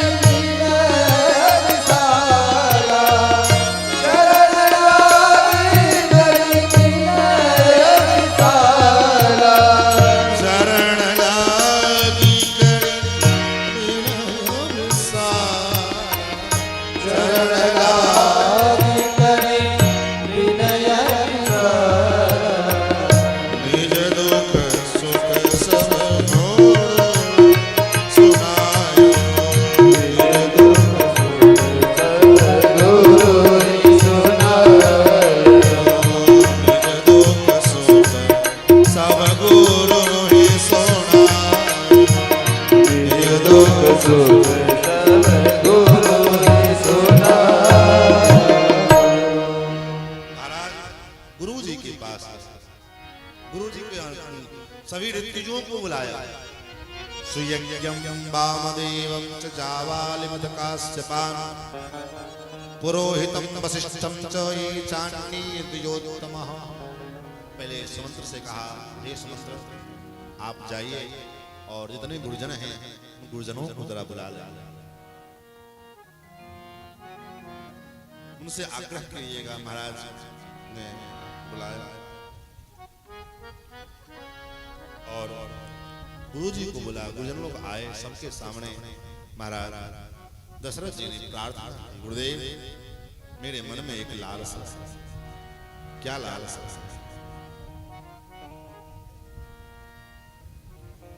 प्रभु मम लालप्यमानस्य सुतार्थं नास्ति वै सुखं तदर्थं ह्यमेधेन यक्ष्यामीति मतिर्मम। ये गुरुदेव, मुझे लगता है जरूर मेरे जीवन का कोई ऐसा पाप है जिस पाप के कारण मुझे संतान नहीं हो। भय गलान मोरे सुत, मेरे कोई पुत्र नहीं है, जरूर मेरे जीवन का कोई ना कोई पाप है। क्यों ना पुत्र की प्राप्ति के लिए अश्वमेध यज्ञ किया जाए। तदर्थम हयमेधेन यक्षामि मदरदम्। मेरी इच्छा है कि शास्त्रोक्त विधि से इस अश्वमेध यज्ञ का आयोजन किया जाए। और हे गुरुदेव, आप इस यज्ञ का सारा देख रेख आपकी अध्यक्षता में हो, क्योंकि यज्ञ के द्वारा यज्ञ करना ठीक है, यज्ञ होना चाहिए, लेकिन बड़ी सावधानी से, क्योंकि यज्ञ का दोनों प्रकार का फल होता है। यज्ञ से देवता भी प्रसन्न होते हैं और यज्ञ से दैत्य भी प्रसन्न होते हैं। लेकिन कब कैसे बोले, अगर विधि पूर्वक यज्ञ आदि अनुष्ठान किए जाएं, तो विधि पूर्वक किए गए यज्ञ कर्मानुष्ठानों के द्वारा देवता प्रसन्न होते हैं। लेकिन उसी विधि में कहीं भी अगर थोड़ा भी विधि का लोप हो गया, तो विधि के लोप होने के कारण देवता तो प्रसन्न नहीं होते, देवता का बल नहीं बढ़ता, अपितु दैत्यों का बल बढ़ता। विधिहीनस्य यज्ञस्य सत्यः कर्ता विनश्यति। अविधि पूर्वक किया गया पूजा पाठ कर्मानुष्ठान सत्य कर्ता का विनाश करता है। इसलिए हे गुरुदेव, तथेति चाब्रुवन् सर्वे मंत्रिणः प्रतिपूजितः पार्थिवेन्द्रस्य यद्वाक्यं यथा पूर्वं विसम्यम्। और यज्ञ की तैयारी हुई। यज्ञ की तैयारी में गुरुदेव ने सुमंत्र जी से कहा, यज्ञ की सारी व्यवस्था करो, क्या क्या सामग्री चाहिए, क्या क्या व्यवस्था करनी है, इन सब चीज के विषय में बताया। उसी समय महाराज सुमंत्र जी ने महाराज दशरथ जी से एक बात कही, एतत् श्रुत्वा रहस्यूतो राजानमिदमब्रवीत् श्रूयतां तत्पुरावृत्तं पुराणे च मया। पुत्र प्राप्ति के लिए महाराज दशरथ के मन में जो संकल्प हुआ अश्वमेध यज्ञ की, और उसके लिए जो है सुमंत्र जी को आदेश दिए, गुरुजनों को बुलाया गया, गुरुजनों ने प्रस्ताव को स्वीकार किया। ये सब जब चर्चा हुई तो महाराज सुमंत्र ने दशरथ जी से कहा, राजन मेरे मन में एक बात आई है। क्या? प्राचीन काल में पुराणों में ऐसा सुना, मैंने सनकादिकों के मुखारबिंद से सुना है। एक बार सनकादिकों के बीच में चर्चा हो रही थी कि महाराज दशरथ को, चक्रवर्ती सम्राट दशरथ जी को पुत्र होगा, 4 पुत्र की प्राप्ति होगी। कब होगी? तो जब वो उनके मन में यज्ञ करने की लालसा होगी, और यज्ञ कराने के लिए महाराज महर्षि विभांडक के पुत्र श्रृंगी ऋषि आएंगे, और श्रृंगी ऋषि के द्वारा जब यज्ञ होगा तो उस यज्ञ के फलस्वरूप महाराज दशरथ के 4 पुत्र होंगे। सो महाराज मेरे मन में इच्छा, आज जब आपके संकल्प को मैंने देखा तो मुझे याद आ गया। दशरथ जी ने कहा, भले आदमी तो पहले क्यों नहीं बताया? अब ये सुमंत्र ऋषि, ये श्रृंगी ऋषि कौन है? सुमंत्रश्चोदितो राजा प्रोवाचेदं वचस्तदा। और ये श्रृंगी ऋषि कैसे आएंगे, इसकी कैसी व्यवस्था बनेगी? तो सुमंत्र जी ने कहा, राजा पहले श्रृंगी ऋषि हैं कौन, ये आप जान लीजिए। कौन है श्रृंगी ऋषि? आपके दामाद लगते, आपके जामाता हैं श्रृंगी। कैसे? बोले महाराज आपने अपनी पुत्री जो शांता, उसका दान अंग्रेज के राजा महाराज रोमपाद को किया गया, उसी के दामाद, उसी के पति। और श्रृंगी ऋषि के विषय में सुमंत्र जी कहते हैं, महाराज भांडव के पुत्र ऋष्यशृंग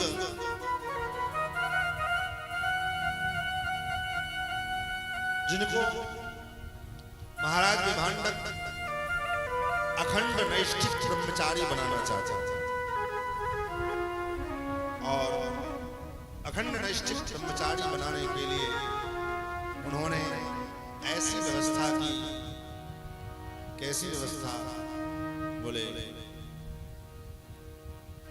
विभांडक महर्षि के गिर्द, आश्रम के इर्द गिर्द कोई भी स्त्री प्रजाति का प्रवेश वर्जित, चाहे पशु ही क्यों न हो, पशु भी स्त्री, मादा पशु महर्षि भांडव के आश्रम के इर्द गिर्द प्रवेश नहीं कर सकते, ये व्यवस्था। और महाराज एक बार क्या, जब इतनी बड़ी व्यवस्था थी भांडव महर्षि की, तो ऐसे श्रृंगी ऋषि का ब्याह कैसे हो गया? उन्होंने ब्याह कैसे करा? बोले एक बार क्या हुआ, अंग देश के महाराज रोमपाद के राज्य में अकाल पड़ गया, अनावृष्टि हो गई, बारिश ही ना होए तो वृष्टि ना होगी, वर्षा ना हुई तो सूखा पड़ गया, अकाल पड़ गया। अकाल पड़ जाने के कारण पूरी प्रजा दुखी, हाय तौबा मच गया पूरी प्रजाओं, क्या किया जाए, क्या किया जाए। फिर तो ब्राह्मणों ने उपाय बतलाया कि श्रृंगी ऋषि को बुलाया जाए, और अगर श्रृंगी ऋषि आएंगे तो उनके आगमन से ये अकाल समाप्त हो सकता है। तो श्रृंगी ऋषि आएंगे कैसे? क्योंकि वो तो महाराज बड़े टाइट सेक्रेटरी है, उनकी सिक्योरिटी बड़ी टाइट है, उनके आश्रम के इर्द गिर्द कोई स्त्री जा नहीं सकती, कौन जाएगा उनको लाने के लिए? तो किसी की हिम्मत ना हो जाने का, तो गणिकाओं ने, वेश्याओं ने, महाराज की नगर की जो वेश्याएं थी, उन वेश्याओं ने कहा महाराज कोई बात नहीं, ये कार्य मैं करूंगा। और उन वेश्याओं ने तत्राश्चित्रवेशा ताश्चित्रवेशा प्रमदा गायन्त्यो मधुरस्वरम, मधुरस्वर में गान करती हुई सुंदर सुंदर गणिकाएं, वेश्याएं सज धज करके महाराज, और नाव में ऐसी व्यवस्था बनाई, सुंदर कुटिया जैसा नाव को बनाया। उस नाव के ऊपर इतना विशाल बड़ा नाव था, उसमें सुंदर सुंदर नकली पेड़ लगाए गए, और उन पेड़ों में आर्टिफिशियल पेड़ जो होते हैं वो आर्टिफिशियल पेड़ लगाए गए। उन पेड़ों में जलेबी, लड्डू, मालपुआ, कचौड़ी ये सब टांग दिया गया, लगा दिया गया। और पहले तो दूर से ही उन प्रमदाओं ने, उन गणिकाओं ने इसका सूत्र लगाया कि किस किस समय महाराज विभांडक अपने आश्रम से दूर रहते हैं, इसका पहले पता लगाया। जब महाराज विभांडक आश्रम से दूर जाएं कुछ लाने, फल इत्यादि लाने के लिए, तो गणिकाएं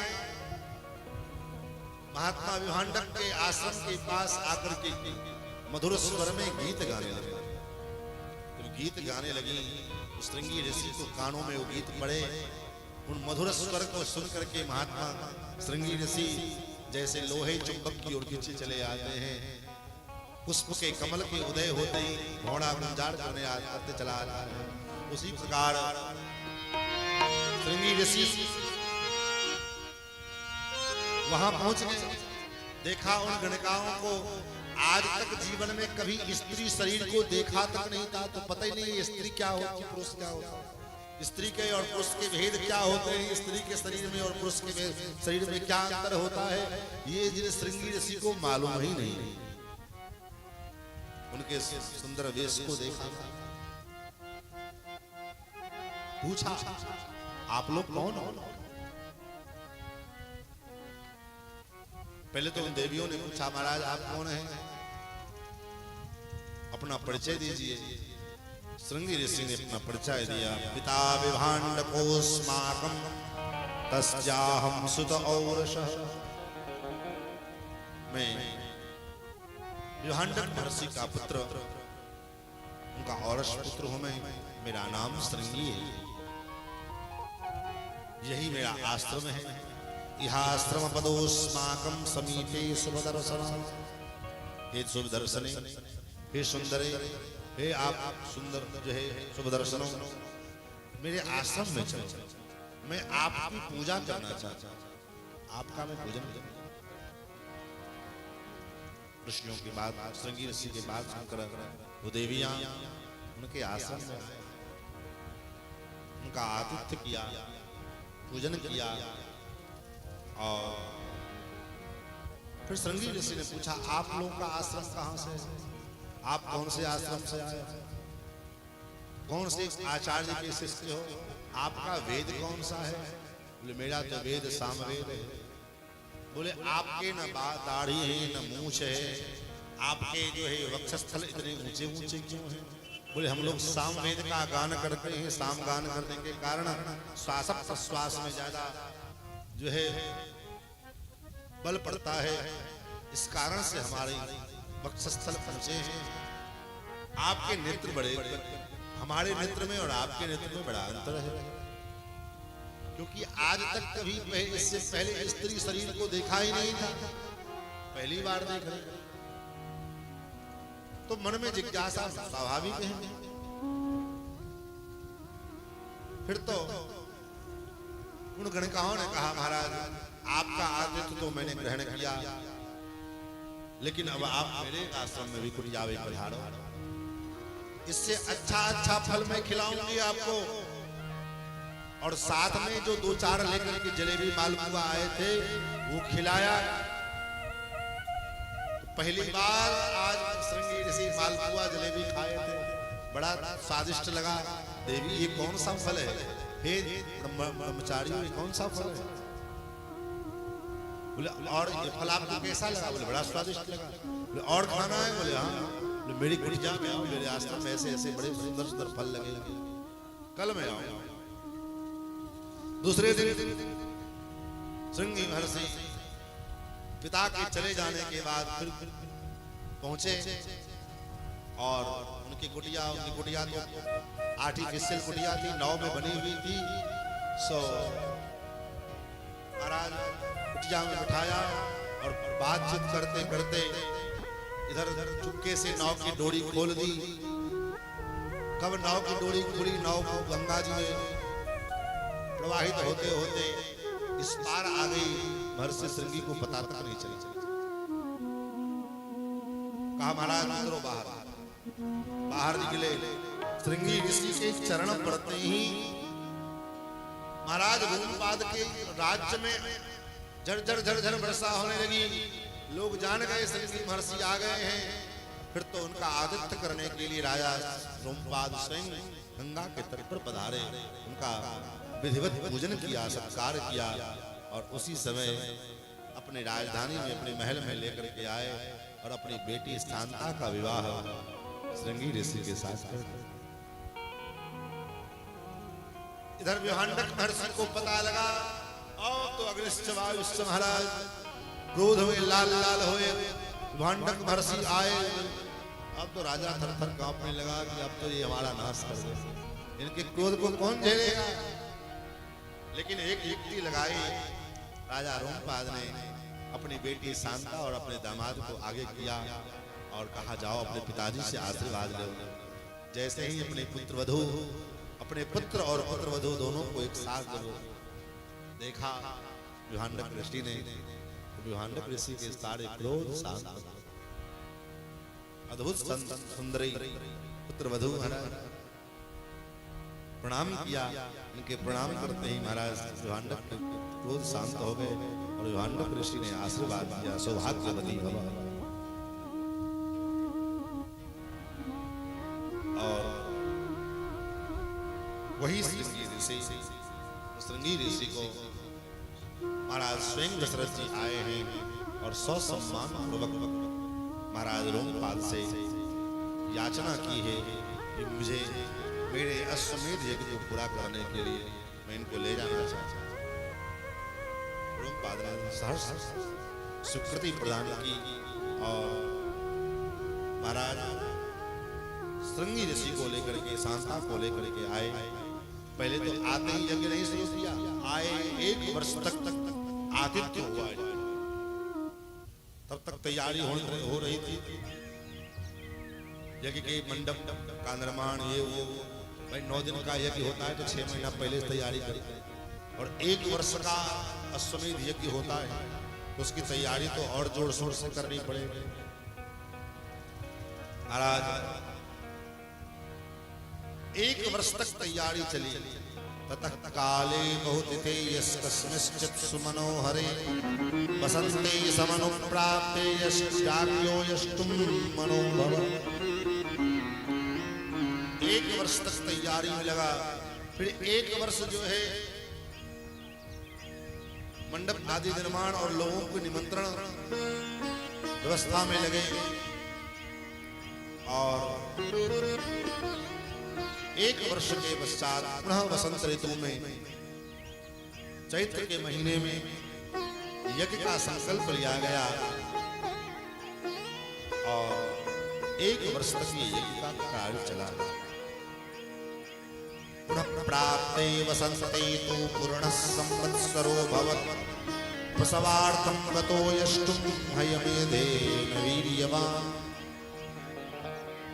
पुत्र की कामना को लेकर के अश्वमेध यज्ञ का संकल्प किया और 1 वर्ष तक ये यज्ञ चला। और उस यज्ञ में ये भैया बोले काहे हल्ला बचा रहे हैं?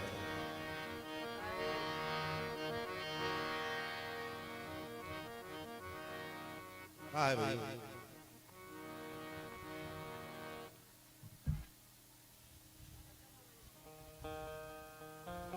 यहाँ काहे भीड़ लगवाते हो भाई? 1-2 ऑपरेटर रहते हो तो यहाँ रखो ना, काहे पूरा मेला यहीं उठा लेते हो?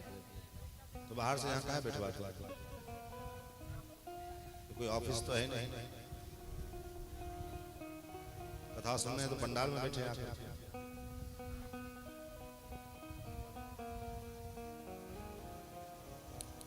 महाराज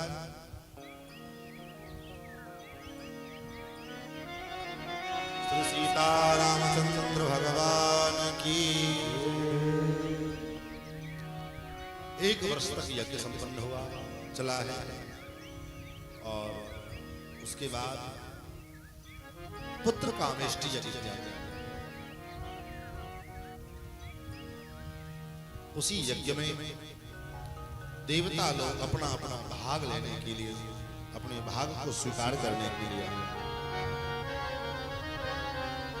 और उस यज्ञ में देवता लोग अपने भाग ग्रहण करने के लिए आए तो आपस में चर्चा कर रहे हैं, आपस में वार्ता कर रहे हैं। सब देवता वहीं खड़े हैं, ब्रह्मा जी भी हैं, शंकर जी, इंद्र, मरुदगण सब, और सभी देवता आपस में कर रहे हैं। ब्रह्मा जी को डांट रहे हैं, समझा रहे हैं। भगवस्तत् प्रसादेन रावणो नाम राक्षसः सर्वान्नो बाधते वीर्याच्छासितं तं न शक्नुमः। ब्रह्मा जी से कह रहे हैं, महाराज सब आप क्या कराया है? घर में होता है, घर में कोई काम हो, काम बिगड़ जाए तो लोग सब बूढ़े लोग को, बुजुर्ग को डांटते हैं। सब तुम्हारा आपका क्या कराया? आपके कारण ये सब हो रहा है। जितने नवयुवक लोग होंगे सब बूढ़े को डांटेंगे। ये बूढ़ा अपने तो चल जा रहा है, हम लोग को मुसीबत में डाल के जा रहा है। ऐसे ही देवता लोग ब्रह्मा जी को कह रहे हैं, महाराज आप का किया गिराया है। आपने ही रावण को वरदान दिया था। भगवस्तत्प्रसादेन रावणो नाम राक्षसः। आपके कारण ही ये राक्षस रावण आज हम लोगों को इतना सता रहा है, इतना परेशान कर रहा है। त्वया तस्मै वरो दत्तः प्रीतेन भगवस्तदा मानयन्तस्य तं नित्यं सर्वं तस्य क्षमामहे।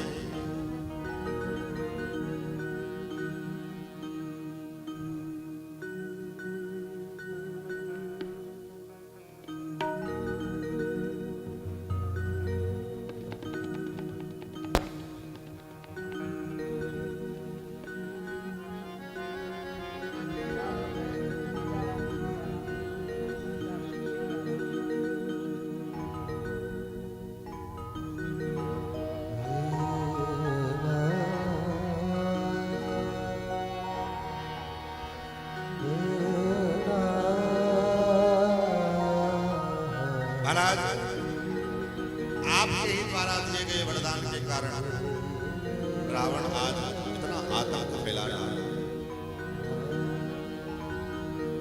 प्रभु, क्या किया जाए? लोगों का स्वभाव होता है, रावण का आतंक कैसा है? कैसा आतंक रावण का? महाराज, रावण चलता है तो पृथ्वी कांपने लगेगी। देवता लोग कंदराओं में और गुफाओं में छिप जाते हैं। देवन तके मेरु लिखोआ। महाराज, विडंबना क्या है? कोई रावण के आतंक के कारण देवता लोग कहते मैं क्या करूं, मैं बड़ा परेशान हूं, बड़ा विवश हूं। बृहस्पति कहते महाराज मेरी तो बड़ी दुर्दशा है। क्या दुर्दशा है बृहस्पति जी? बोले बृहस्पति जी कहते हैं कि मैं देवताओं का गुरु हूं, लेकिन मुझे देवराज इंद्र की सभा में मेरा सम्मान कितना है, लेकिन ऐसे बृहस्पति को रावण के दरबार में वेद पाठ करने जाना पड़ता है। बृहस्पति वेद का पारायण करने जाते हैं, और जब वेद पारायण करते समय स्वर जोर से लग जाए तो रावण का जो साधारण कर्मचारी है वो भी डांट देता है। स्वल्पम जल्प बृहस्पति जड़मते नैसा सभा वज्रणः। ए मूर्ख बृहस्पति, मुझे दिखता नहीं है ये देवराज इंद्र की सभा नहीं है, लंकेश रावण की सभा है। धीरे बोलो। ये रावण महाराज, रावण तो कहता है जब अंगद जी रावण के दरबार में गए तो अंगद जी को रावण ने कहा, ए बानर, तुम मुझे नहीं जानता है, मैं कौन हूं? मालूम नहीं तुझे? मेरे दरबार में इंद्रम माल्यकड़म, देवराज इंद्र मेरे दरबार में माली का काम करते हैं। माली का क्या काम है? बगीचे को सींचना। जब बगीचे को सींचना होता है तो इंद्र जो है वर्षा करते हैं, माली बगीचा सींचा जाता है। इंद्रम माल्यकरम सहस्र किरणम द्वारी रहित प्रतिहारकम। सहस्र किरण कौन? सूर्य। सूर्य जो है रावण के द्वार पर में जो है दरबान बने हुए डोरमैन प्रतिहारी है। प्रतिहारी का काम रावण के दरबार में सूर्य कर रहे हैं। सहस्र किरण द्वारी प्रतिहारकम चंद्रम छत्र कड़म। चंद्रमा जो है छत्र धारण करते हैं। चंद्रम छत्रधरम समीर वरुणो सम्मार्जयन्तो गृहम्। वायु देवता और वरुण देवता, ये दो देवता जो है ना रावण के दरबार में झाड़ू और पोछा लगा रावण के राज्य में वायु देवता झाड़ू लगाते हैं और वरुण देवता पोछा लगाते हैं महाराज। जल के देवता चंद्रम छत्रधरम समीर वर्णो सम्मार्जयन्तो पाचक के परिष्ठितम भूतवहम। अग्निदेव जो है वो रसोइया बने हुए भोजन बनाने का कार्य करते हैं। पाचक के परिष्ठितम भूतवहम किंबत गृहे लेक्षसे।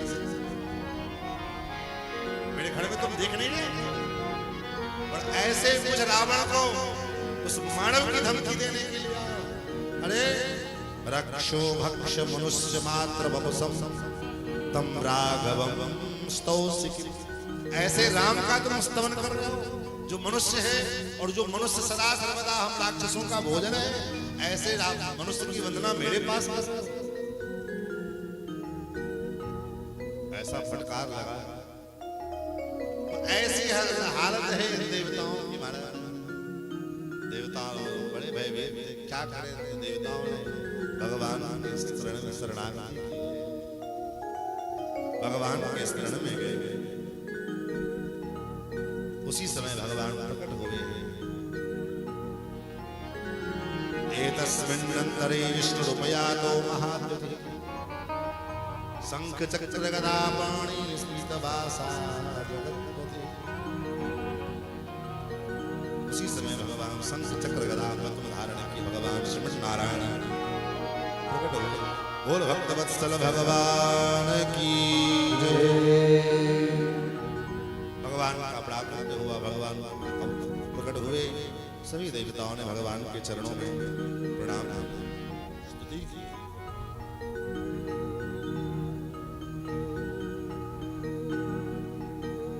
अवध बिहारी जी दूर करो। अवध बिहारी जी दूर करो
हिया कणिका नारी मीरा हिया कणिका नारी मीरा हिया कणिका नारी मीरा हिया कणिका नारी सबकी तुमने पार उतारी सबकी तूने पार उतारी सबकी तुमने पार उतारी सबकी तूने पार उतारी अब मेरी वारी दूर करो ओ मेरी वारी भूल करो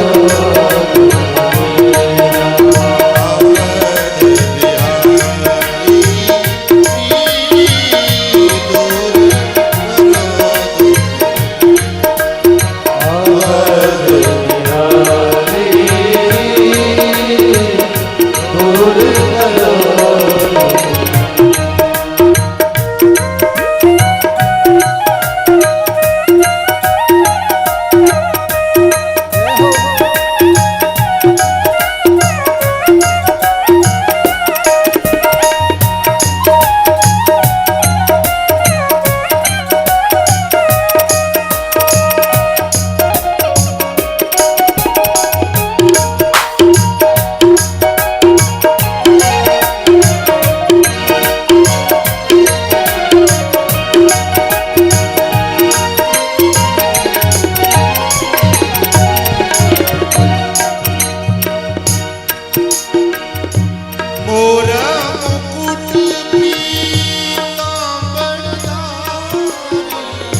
मोर मुकुट पीतांबर धारी मोर मुकुट पीतांबर धारी मोर मुकुट पीतांबर धारी मोर मुकुट पीतांबर धारी संग में है श्री जानकी प्यारी संग में है श्री जानकी प्यारी संग में है श्री जानकी प्यारी संग में है श्री जानकी प्यारी दोनों की बलिहारी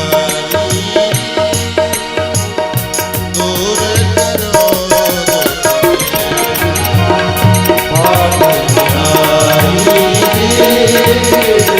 भूल करो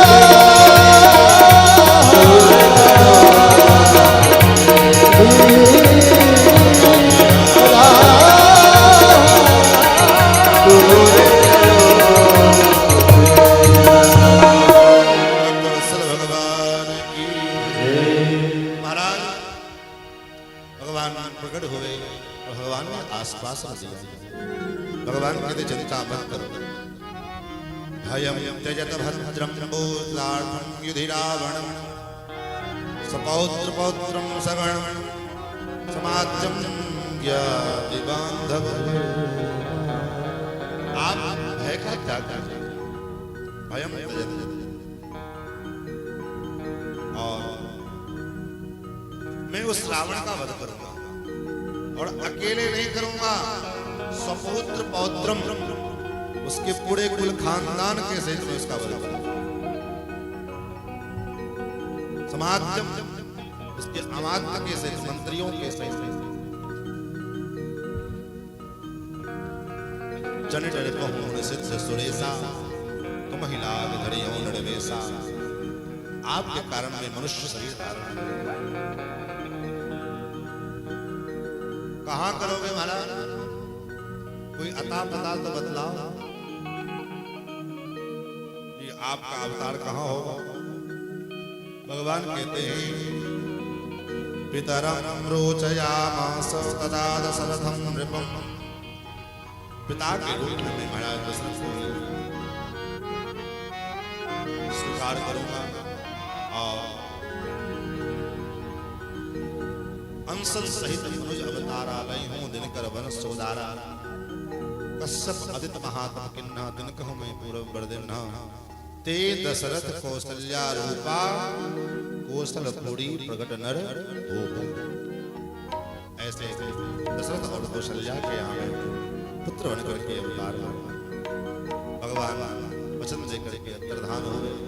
देवता लोग भी जाने लगे। ब्रह्मा जी ने कहा बोले अब क्या करना है? अब तो हो गया जो काम होना था, अब तो समस्या का समाधान हो गया। अब तो भगवान ने कह दिया अवतार लेंगे तो अवतार लेंगे। बोले भाई सब काम भगवान ही भरोसे करोगे, कुछ तो अपना करो। हाँ ये बात नहीं, इस कथा का तात्पर्य ये बात नहीं है कि सब कुछ भगवान करते हैं, भगवान ही करेंगे, लेकिन भगवान के कार्य में सहयोग देने के लिए कुछ हम भी तो करें। भगवान भी उसी के पास उसी के साथ कुछ करते हैं जो कुछ न कुछ करता है। जो साफ निकम्मा है, निष्क्रिय है, अरे कुछ तो करो, अरे और ज्यादा न कुछ, भगवान का स्मरण तो करो, भगवान का चिंतन तो हम करें। महाराज यज्ञ संपन्न हुए, अग्निदेव चरु लेकर के प्रकट हुए और उस चरु यथायोग्य महाराज तीनों माताओं को वितरित किया गया। माताओं को चरु देने के पश्चात पुत्रत्वं तु गते विष्णुराज्ञस्तस्य महात्मनः उवाच देवतास्तर्वा स्वयंभुर्भगवान्।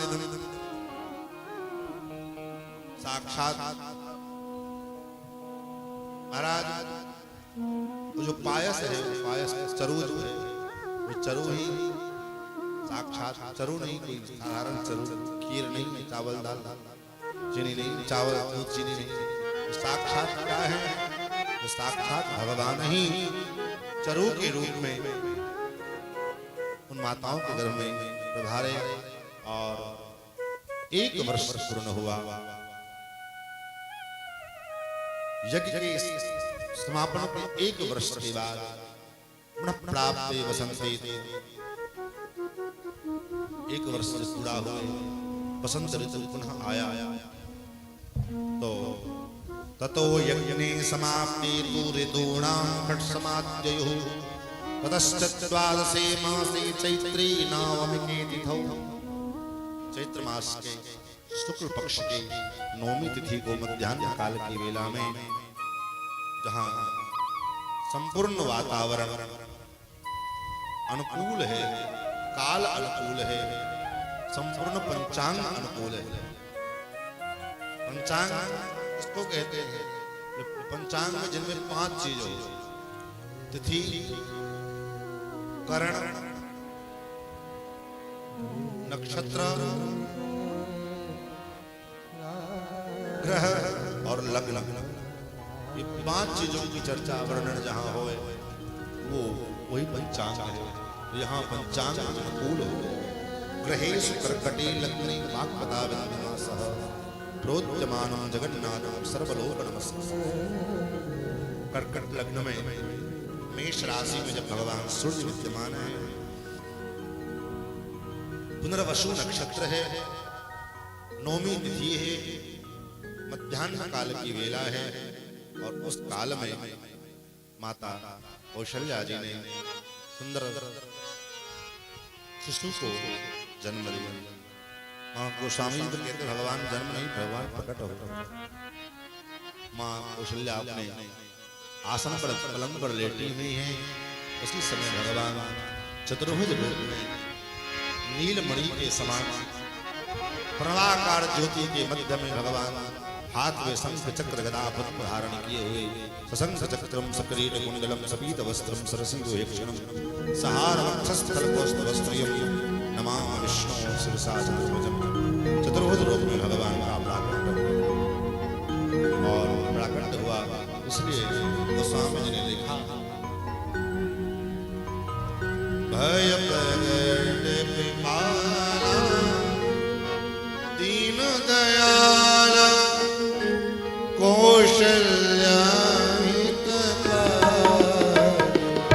हरस नमतारी मुनि मनहारी अद्भुत रूप विचारी लोचन अभिराम विजयायुध भुज चारी भूषण वनमाला नयन विशाला शोभा सिंधु भरा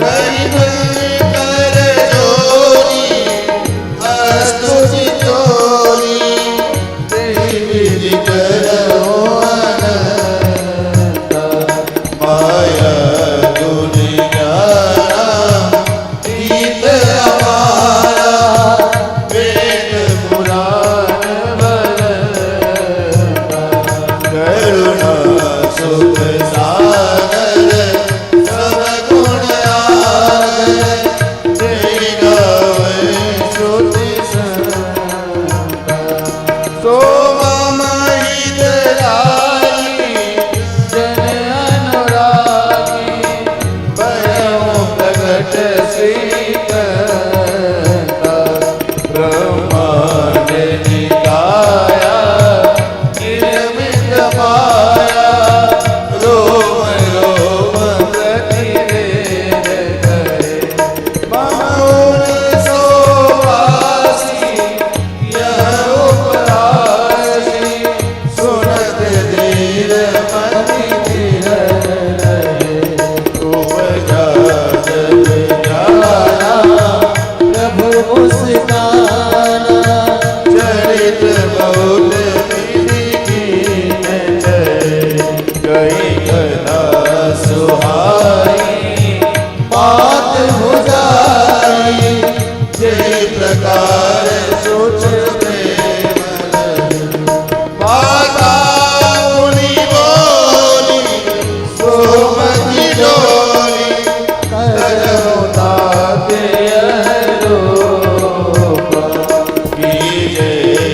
सुशीला अति प्रिय शीला यह सुख परम मनोका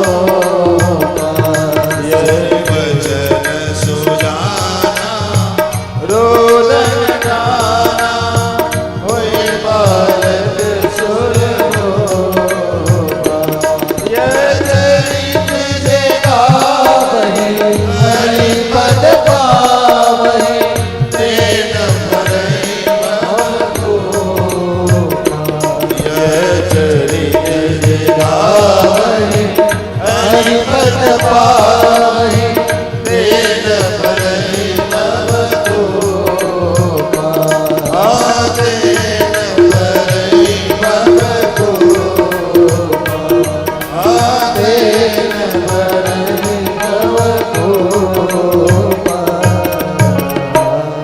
विप्रधेन सुरसंहिर लीन मनुज अवतार निज इच्छा निरमित तनो माया गुण गोपाल। गुरु रामचंद्र की भगवान प्रकट हुए। जब भगवान प्रकट हुए तो चारों तरफ जय जयकार होने लगे, सब तरफ जय जयकार होने लगे। कौशल्या ने स्तुति की है। भगवान ने देखा ये हमारी स्तुति करेंगे तो फिर कैसे हो। भगवान मुस्कुराए। भगवान के मुस्कुराते ही माँ की बुद्धि जो थी ज्ञान की बदल गई और माँ कहती बेटा रो। काय को रो? हमारे पर कौन सी मुसीबत आन पड़ी जो हम रोए? माँ ने कहा बेटा तुम आए हो तो लोगों को अपने आगमन की सूचना तो दो। बोले हम कैसे दे? बोले जब बच्चा पैदा होता है तो रोता है, उसके रोते ही पता चल जाता है बच्चे का जन्म हुआ। और भक्तों ने अब आपको बहुत रो रो करके पुकारा, क्योंकि रावण ने लोगों को बहुत रुलाया। उसका नाम है रावण। रावण का मतलब ही होता है रावण, जो लोगों को रुलाने वाला। भक्तों ने आपको रो रो करके पुकारा है, तो इसलिए आपकी बारी है। आप भक्तों को बुलाओ। भगवान सुनी वचन सुजाना रोदन ठाना। भगवान इतना रोए सुन शिष्य रोदन परम प्रिय वाणी। संभ्रम चली आई सब। महाराज को पता लगा परमानंद पूरी मन राजा। कहा बुलाए बजाओ बाजा। तो आइए 10 मिनट हम लोग बाजे बजा लें और उसी बीच में हमारे कुछ अतिथि लोग पधारे हैं, उनका भी मंच पर जो है आवाहन करेंगे। आए और मंच से जो है आशीर्वाद लें। तब तक हम लोग बधाई के का आनंद लें। थोड़ा आप लोग खड़े होकर के आगे आ जाएंगे, क्योंकि वहाँ तक हमारी हाथ पहुँचेगी नहीं, इसलिए थोड़ी देर के लिए खड़े होकर के आगे आइए और उत्सव का आनंद लेते हुए हम लोग बधाई का आनंद लें। और आज के सत्र को यहीं पर हम विराम देंगे।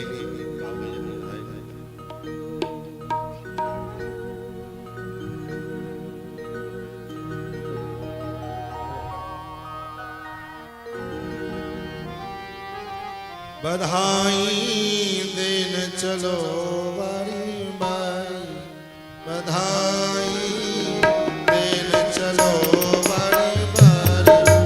बधाई देन चलो बारी बारी। देन चलो बारी बारी। बधाई देन चलो बारी बारी। बधाई देन चलो बारी बारी। बधाई देन चलो बारी बारी।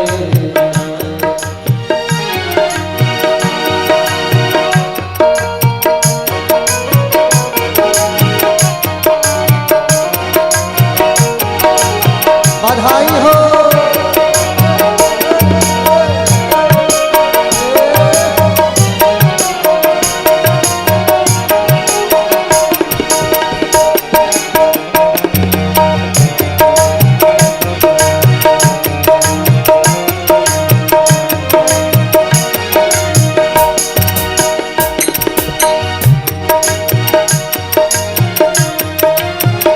राजा दशरथ घर लाल प्रकट भये। राजा दशरथ घर लाल प्रकट भये। राजा दशरथ घर लाल प्रकट भये। राजा दशरथ घर लाल प्रकट भये। कौसल्या महतारी बधाई। कौसल्या महतारी बधाई। देन चलो बारी बारी। बधाई देन चलो बारी बारी।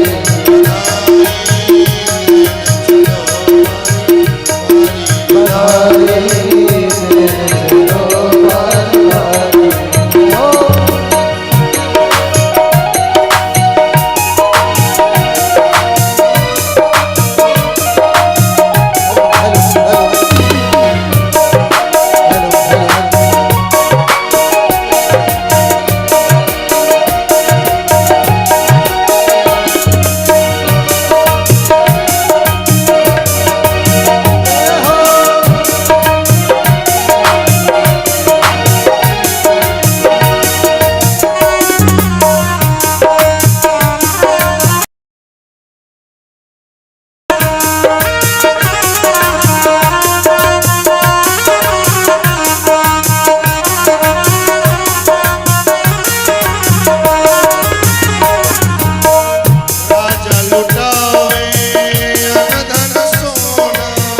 राजा लुटावे अन धन सोना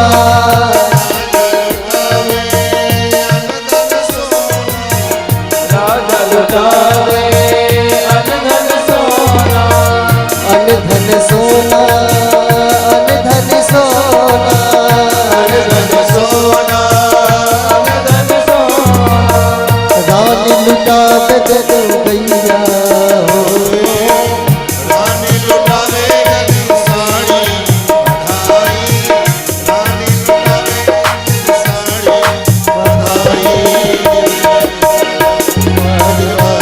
बधाई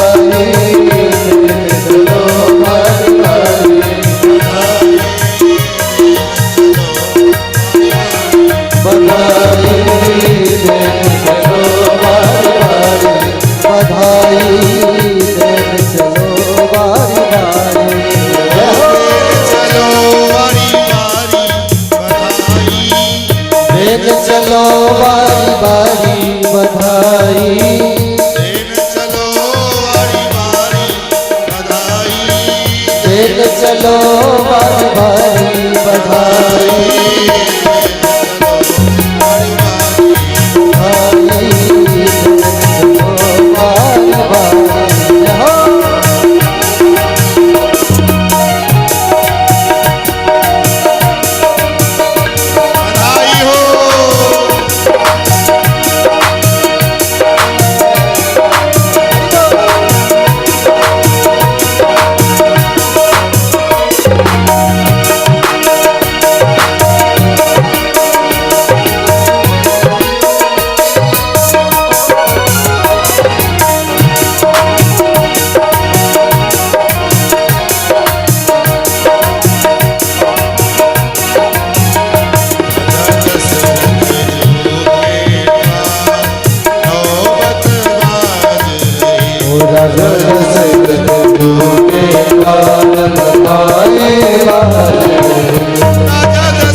समाचार सुनी सखी सब आए समाचार सुनी सखी सब आई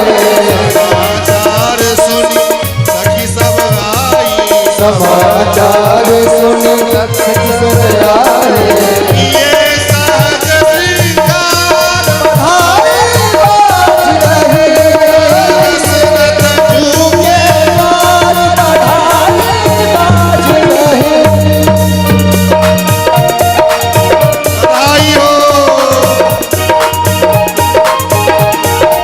बधाई हो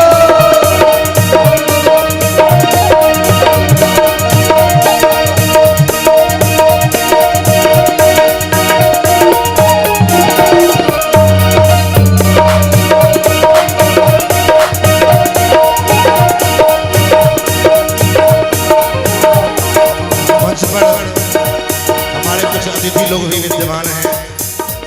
प्रमोद प्रसाद जी, भोला जी, वरुण जी, दिलीप जी और हरिशंकर जायसवाल जी, अशोक जी, एक एक करके आप लोग व्यासकर जी का आशीर्वाद प्राप्त करें। आइए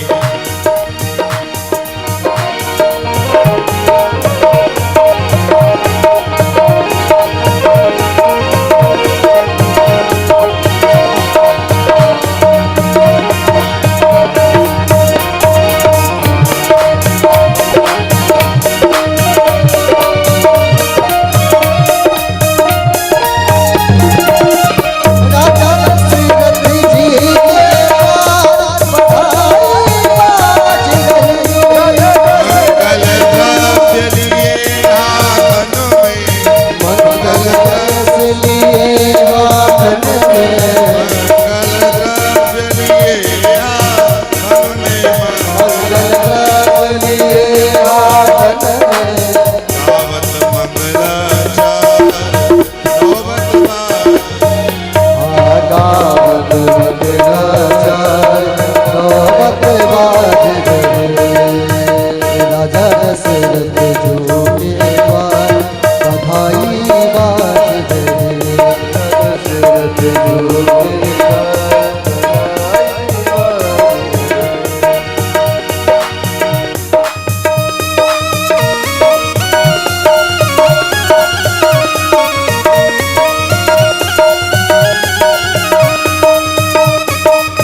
सुमित्रा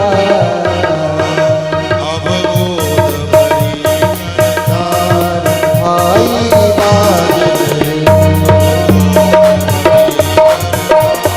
भाई बाज रहे राजा दशरथ जी के राज भाई बाज रहे ओ राजा दशरथ जी के राज भाई बाज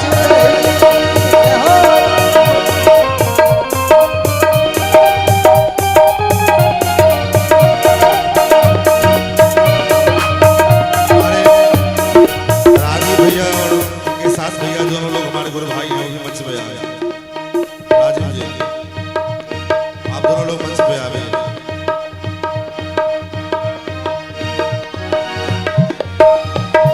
पाजी नाम जीराई से पाजी नाम जीराई से हीरा रतन मातेगा राजा जी भजन मातेगा राजा जी भजन मातेगा राजा जी भजन मातेगा राजा जी भजन मातेगा बाजी नाम जीराई से बाजी नाम जीराई से हीरा रतन मातेगा राजा जी भजन मातेगा राजा जी भजन मातेगा राजा जी भजन मातेगा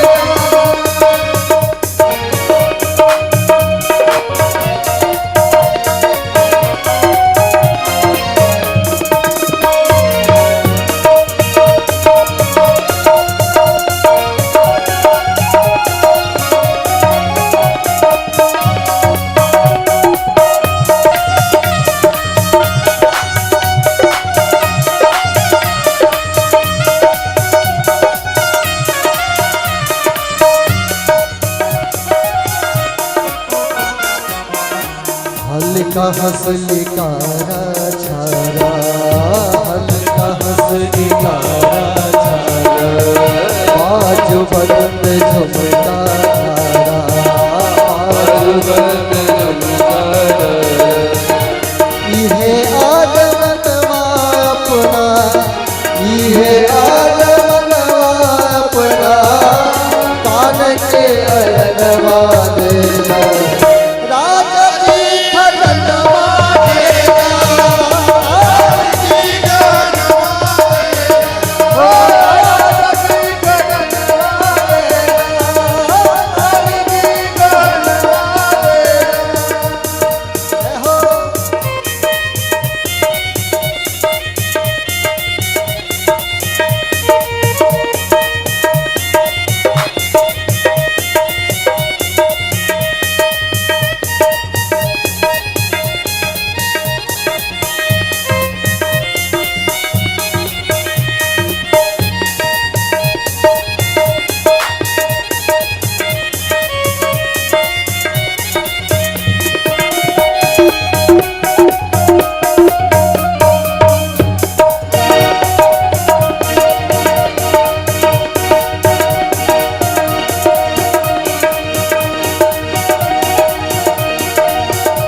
पाँव के पैजनिया तेरा पाँव के पैजनिया तेरा पाँव के पैजनिया तेरा पाँव के पैजनिया तेरा कमर कर धनिया तेरा कमर कर धनिया तेरा इहे बाबी चरवा अपना इहे बाबी चरवा अपना करके कंगनवा देना राजा जी भजन मातेगा राजा जी भजन मातेगा राजा जी भजन मातेगा राजा जी भजन मातेगा बाजी नाम जीराई से बाजी नाम जीराई से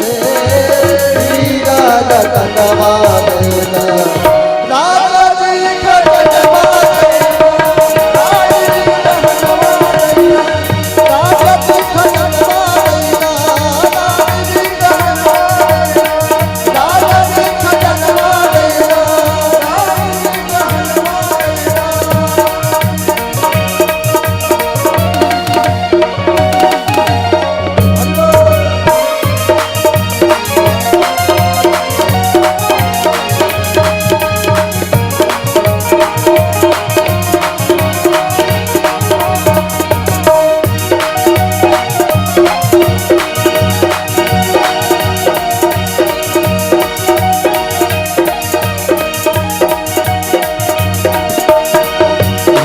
इच्छा बनवाना है, इच्छा बनवाना है, इच्छा बनवाना है, इच्छा बनवाना है। इहे बात बनवा अपना, इहे बात बनवा अपना, मोदी के ललनवा देगा, राजा जी खजनवा देगा, राजा जी कहनवा देगा,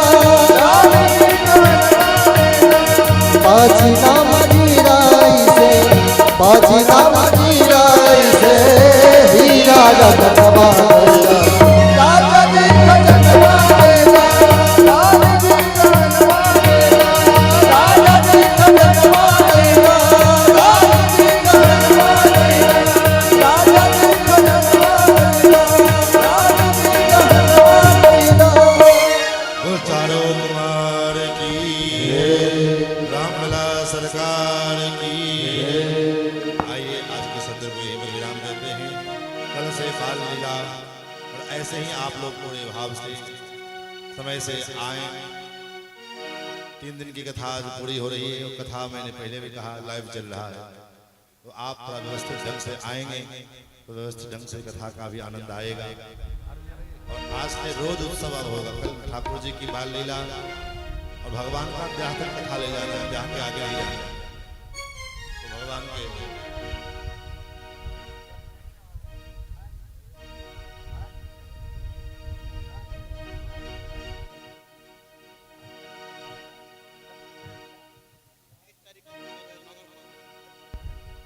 और अभी जो प्राण प्रतिष्ठा का कार्यक्रम चल रहा है उसमें रोज कोई न कोई अधिवास चल रहा है। कल जलाधिवास हुआ था, आज अन्नाधिवास हुआ है। आप लोग उसके वंचित रह जाते हैं। सवेरे समय में महाराज कल जो है फलाधिवास भगवान का होगा। भगवान की मूर्ति जो है विग्रह हनुमान जी का और शिव जी सबका वो फल से पूरे ढक के जाएंगे, तो बहुत फल लगना है। जिनको जिनको जो जितना व्यवस्था होए अपने व्यवस्था अनुसार फल और वस्त्राधिवास होगा। जिनको जो वस्त्र चढ़ाना हो वो वस्त्र और फल लेकर के कल यज्ञ मंडप के पास आएंगे। जब वस्त्राधिवास और फलाधिवास भगवान का होगा तो आपके फल और वस्त्र रख लिए जाएंगे भगवान को ढकने के लिए। और 23 तारीख को भगवान का विग्रह नगर भ्रमण होगा। उसमें भी जैसे कलश यात्रा में भारी संख्या में लोग विद्यमान थे, ऐसे ही नगर भ्रमण में भगवान के सबको चलना है। और 24 तारीख को भगवान अपने दिव्य मंदिर में प्रतिष्ठित होंगे और 25 तारीख को सवेरे सवेरे यज्ञ की पूर्णाहुति हो जाएगी। तो ये कार्यक्रम है, 4 दिन का कार्यक्रम और शेष बचा है, इसलिए अधिक से अधिक संख्या में आप पधारें। आइए हम लोग श्री रामलला सरकार की आरती करें। आरती करने के बाद कथा को विराम देंगे। श्री सीतारामचंद्र भगवान जय। ओम चंद्रमा मनसो जात सक्षो सूर्यो श्रोत्रात्मायुष्य गायत रघुनंदन चारों महीयन की सखी आरती कीजे। रघुनंदन चारों भैयन सखी आरती करिए। रघुनंदन चारों भैयन की सखी आरती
सहित सब भैया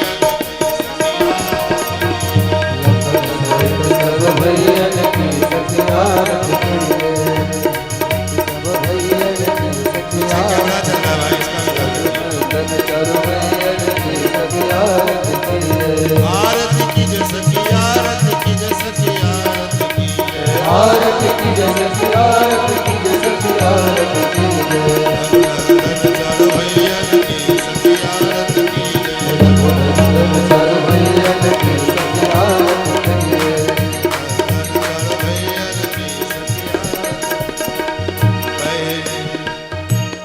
तू जी आरती कृष्ण लला की दूजी आरती कृष्ण लला की तू जी आरती कृष्ण लला दूजी आरती कृष्ण लला की कृष्ण लला की सकंदाऊ लला सखी कृष्ण लला कृष्ण लला की सखी दाऊ लला की सखी कृष्ण लला की राधा सहित सब सखियन की सखी आरती की राधा सहित सब सखियन की सखियारत कीजिए राधा सहित सब सखियन की सखी आरती की राधा सहित सब सखियन की सखियारत कीजिए आरती की जय सखी आरती की जय सखी आरती की जय आरती की जय सखियारत की जय सखियारत कीजिए चारों भैयन की सखी आरती की गुणगन कर भैयन की सखियारत कीजिए चारों भैयन की सखी आरती